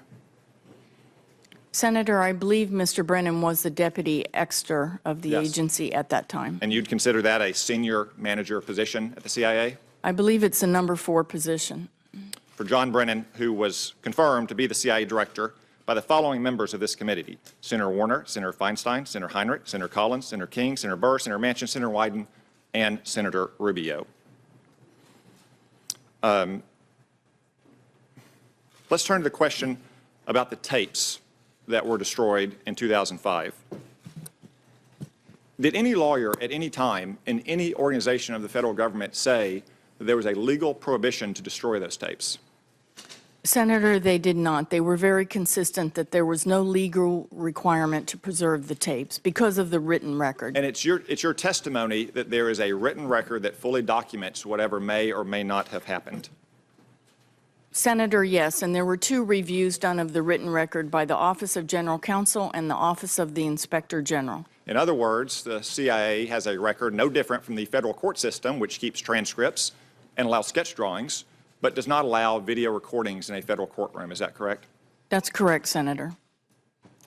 You were the chief of staff to Mr. Rodriguez when this happened, correct? Yes. And at his direction, you drafted a cable that he later sent. That's correct. Michael Morrell, who supported Hillary Clinton in the last election, cleared you of any wrongdoing in drafting that cable? He did. As did an investigation by the Office of Special Counsel and the Office of the Inspector General? That investigation was closed without charges for Mr. Rodriguez or anyone. Would holding you responsible for drafting a cable at your boss's direction make any more sense than holding a Senate speechwriter responsible for the boring speeches senators give on the Senate floor? Senator, I'll defer to you. I would submit that it does not. Finally, there's a lot of talk about policy guidance and that there was some awareness by Mr. Rodriguez that higher officials in the government who were political appointees had qualms or expressed reservations. I would say that's another way for which politicians don't want to take responsibilities when they are placed in certain positions, whether they are elected or appointed, and give the answers that they are responsible for giving, yes or no, and take the chips to fall where they may. Senator's time's expired. Senator Harris. Thank you. So let's just be clear. This hearing is not about the incredible importance of the service and sacrifice of the men and women of the CIA. That's not what this hearing is about. This hearing is not about the importance of the agency's mission, both of which I wholeheartedly support. This hearing is about your suitability to be the director of the CIA, and in our responsibility to participate in choosing who will be the next director of the CIA. The mission that we have now includes understanding that who we choose will be a signal to the men and women of the agency, to the American people, and to our neighbors around the world about our values as Americans on critical issues that range from our adherence to a rule of law to what we prioritize in terms of professional accountability and what we prioritize in terms of our moral authority as Americans and as a country. So one question I've not heard you answer is, do you believe that the previous interrogation techniques were immoral? Senator, I believe that CIA officers to whom you referred. It's a yes or no answer. Do you believe the previous interrogation techniques were immoral? I'm not asking, do you believe they were legal? I'm asking, do you believe they were immoral? Senator, I believe that CIA did extraordinary work to prevent another attack on this country, given the legal tools that we were authorized to use. Please answer yes or no. Do you believe in hindsight that those techniques were immoral? Senator, what I believe sitting here today is that I support the higher moral standard we have decided to hold ourselves to. Can you please answer the question? Senator, I think I've answered the question. No, you've not. Do you believe the previous techniques, now armed with hindsight, do you believe they were immoral? Yes or no? Senator, I believe that we should hold ourselves to the moral standard outlined in the Army Field Manual. Okay, so I understand that you've not answered the question, but I'm going to move on. So I understand that you, from previous answers, are serving as the authority over whether or not CIA information concerning you will be classified or not. Given an obvious appearance of conflict, will you agree to recuse yourself from the responsibility and the authority to make decisions about whether or not that information will be classified or not? Will you agree to recuse yourself of that responsibility and authority? Yes or no?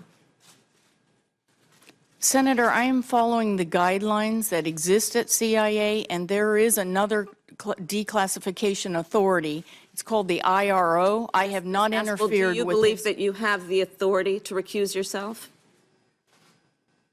I'll take that for the record. I may have the authority to recuse myself. Assuming I'm not a you lawyer. do. I'm not sure about that. Assuming you do, and I believe you do, will you agree to recuse yourself from the responsibility and the authority of making decisions about what CIA information about you and your record will be classified or declassified? Senator, if I had agreed with the proposals that have come up because people thought it would be advantageous to me, I think I would have been abdicating my responsibility to follow the rules that everyone at CIA follows. Okay, and you also in this hearing have a responsibility to answer the questions that are being asked of you. I'm going to ask you a different question.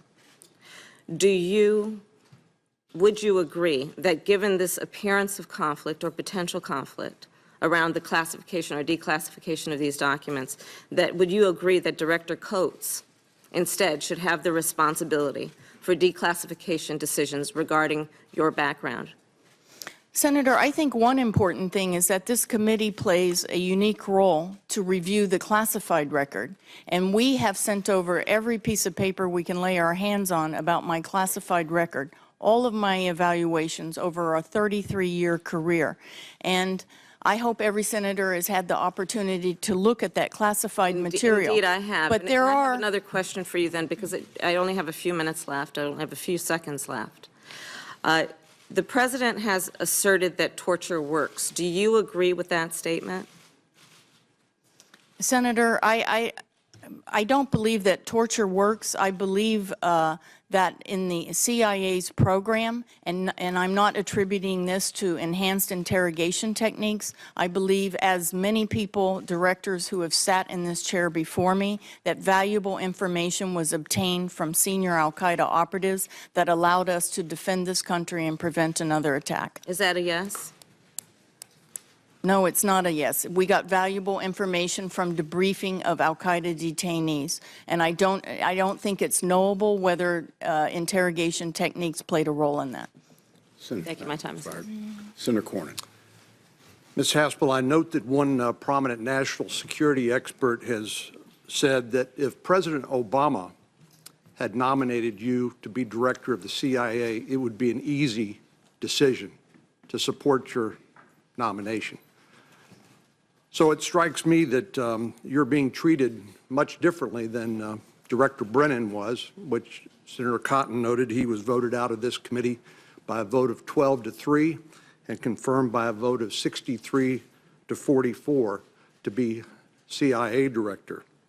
So it strikes me, and this is not a question for you, this is an observation by me, that you and this president are being held to a double standard, and I think that's regrettable. I also remember that President Obama in 2009, when he declassified the Office of Legal Counsel memos that have been referred to here, promised the men and women of the CIA that, quote, "We will protect all who acted reasonably and relied upon legal advice from the Department of Justice, that their actions were lawful. They need to be fully confident that as they defend the nation, I will defend them." And I think this committee and this Senate should remember those words by President Obama and apply those when considering your confirmation. Senator Feinstein was kind enough about a year ago to send me a book by Peter Bergen called Manhunt. It's a 10-year history of the search for Osama bin Laden, where, as I was thumbing through it recently, I was reminded that post 9/11, President Bush was concerned about reports that he had received that Osama bin Laden and al-Qaeda was meeting with Pakistani officials connected with their nuclear program to gain access to a nuclear device that they might then use for a follow-on attack against cities like Washington, D.C. Without divulging classified information, can you confirm that there were concerns about follow-on attacks using nuclear devices, biological weapons, other weapons of mass destruction that might have killed more innocent Americans as happened on 9/11? Was that the environment in which you and the country were operating in at the time?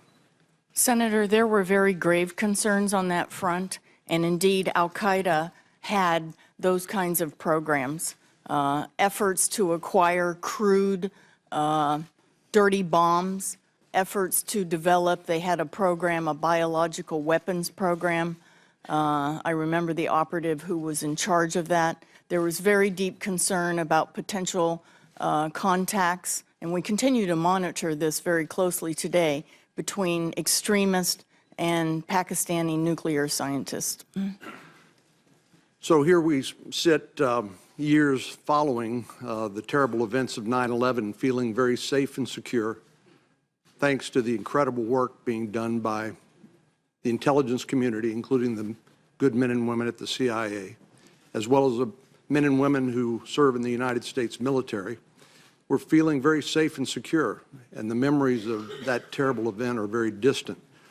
But it strikes me that in addition to the double standard that I believe you and this president are being held to, compared to Secretary Brennan, Director Brennan and President Obama's administration, that people have simply forgotten. And that's dangerous, to have forgotten the circumstances under which they were operating at the time and doing their dead level best to protect the country from a follow-on attack. I just want to note in closing that recently I had a chance to travel to a garden spot with the chairman and visit with some of those unnamed patriots. Thank you for doing that. In the CIA. And I was struck by talking to one gentleman. He was talking about his girlfriend that he no longer had. And I said, it's a common story. I said, this must be incredibly difficult on marriages and on relationships and on families. Would you just take just a second to comment about the sacrifices that intelligence officers, rank and file employees of the CIA make when it comes to those sorts of relationships? And Senator, thank you. You know, maybe I could start by saying I talked about how CIA's boots were the first on the ground in Afghanistan. We suffered the first U.S. casualty. But maybe it's important for the American people to know that CIA officers are still out there in Afghanistan. Our officers are out there fighting extremist Al-Qaeda and the Taliban. We have 125 stars on our memorial wall now. Many of those, it's shocking how many stars we've added. I believe we added 7 stars to our wall last year. Perhaps I could cite one personal example of an officer who worked for me. She was the most extraordinary woman. She was our #1 Al-Qaeda expert. I worked with her in the Counterterrorism Center. She was having her 3rd baby in those days following 9/11, but we needed her because she had such deep expertise. She later worked for me on terrorism issues in a foreign capital, and then she went to Afghanistan, and she and 6 colleagues were murdered by a suicide bomber who penetrated our base. These are very real sacrifices. These are my friends and colleagues. All of us at CIA have a commitment and an honor-bound obligation to uphold the memory of those officers, mothers who've left their children to go to the field and sometimes have given in their all in service of this country. I thank Senator Cornyn and Senator Reid. Thank you, Mr. Chairman. Thank you, Ms. Haspel. You've been working with the administration now for 15 months. You've had the opportunity to brief the President. Have you ever been alone with the President? Senator, I'm usually there with Senator Coates, a brilliant analyst who delivers the actual analytic briefing, and usually the National Security Advisor, the Vice President. There have been allegations, Mr. Comey, one, that while he was alone, the President asked for a personal pledge of loyalty. If you were ever approached by the President and asked for a personal pledge of loyalty, what would you respond? Senator, my only loyalty is to the American people and the Constitution of the United States. I am honor-bound and will work very hard to deliver to this President and his administration the best performance and intelligence CIA can deliver. And if you were approached in such a way and such a demand was made of you, would you inform this committee and the Congress that you had been so approached? Senator, I've worked very closely with this President. I don't believe that such a circumstance would ever occur. CIA has been treated with enormous respect, and our expertise is valued for what we bring to the table. If it occurred, would you inform the committee? Senator, it's a hypothetical. I don't think it's going to occur. I'm very confident about that. It does not seem to be hypothetical. People have alleged that that has happened already. Senator, I don't know anything about that conversation. Okay. Now, Senator Harris was asking you about the morality of the enhanced interrogation techniques, the waterboarding. At the time that you were involved in it, in fact, fairly directly. You expressed no moral concerns. In fact, you have suggested that it was good tradecraft and that it contributed to information that was developed. If one of your operations officers was captured and subject to waterboarding today or tomorrow or the next day, Senator will suspend. Capitol Police will remove.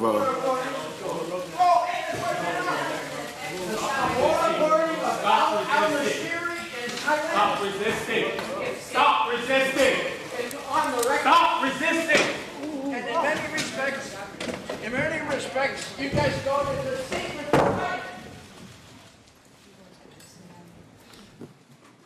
If there are any other further disruptions, I will ask the Capitol Police to remove all individuals. Senator can continue. Thank you, Mr. Chairman. If one of your operators were captured, subjected to waterboarding and enhanced interrogation techniques, which you, I believe, supervise, would you consider that to be moral, since perhaps the other entity did not have legal restrictions, and good tradecraft, as you appeared to do when you were involved in it previously? Senator, I don't believe the terrorists follow any guidelines or civilized norms or the law. CIA follows the law. Excuse me, madam. You seem to be saying that you were not following civilized norms and the law or anything else when you were conducting those self-same activities, if that's the analogy you're going to draw. Senator, I'm sorry, can you I can't. Very simple. You have an operations officer who is captured. He's being waterboarded. I've asked you very simply, would you determine that to be immoral and something that should never be done, condoned in any way, shape, or form? Your response seems to be that civilized nations don't do it, but uncivilized nations do it, or uncivilized groups do it. The United States does it to its own Civilized soldiers. nation. A civilized nation was doing it until it was outlawed by this Congress. Senator, I would never obviously support inhumane treatment of any CIA officers. We've lost CIA officers over the years to terrorists. I just gave an example. Khalid Sheikh Mohammed personally killed a Wall Street Journal correspondent and filmed that. I don't think there's any comparison between CIA officers serving their country, adhering to U.S. law, and terrorists who, by their very definition, are not following anybody's law. Finally, in the morale report, which you've somewhat acknowledged, there was opposition to the destruction of the tapes by 2 White House counsels, the Counsel of the Vice President, the DNI, the DCIA, and a member of the Congress, and yet those tapes were destroyed. Do you consider that to be insubordinate actions without the director, in this case, Mr. Goss, being notified? Senator, I think that consultation with the director was essential, and a lesson coming out of that is the importance of making sure all the stakeholders have agreed to include congressional oversight. There's also a leadership lesson. Don't let real security issues go unaddressed. So the action was insubordinate, and you would not countenance anyone in your organization doing something like that? I expect my officers to bring those difficult issues to me, and I think I have a reputation for not just leaving them in the inbox. I will say this, Mr. Rodriguez has taken full accountability for his decision, which he thought he was operating under his own authority. Thank you. Senator's time's expired. We've come to the conclusion of the open session, and I would duly note for members, it's my understanding that we're going to have 2 recorded votes starting at 12 o'clock. My intention is to start the closed hearing immediately after the second vote. And the Vice Chairman and I would like to make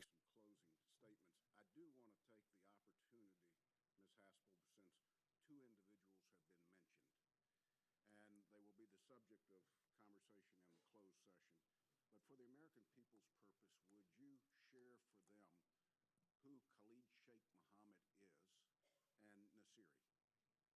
Chairman, thank you. Khalid Sheikh Mohammed was the architect and mastermind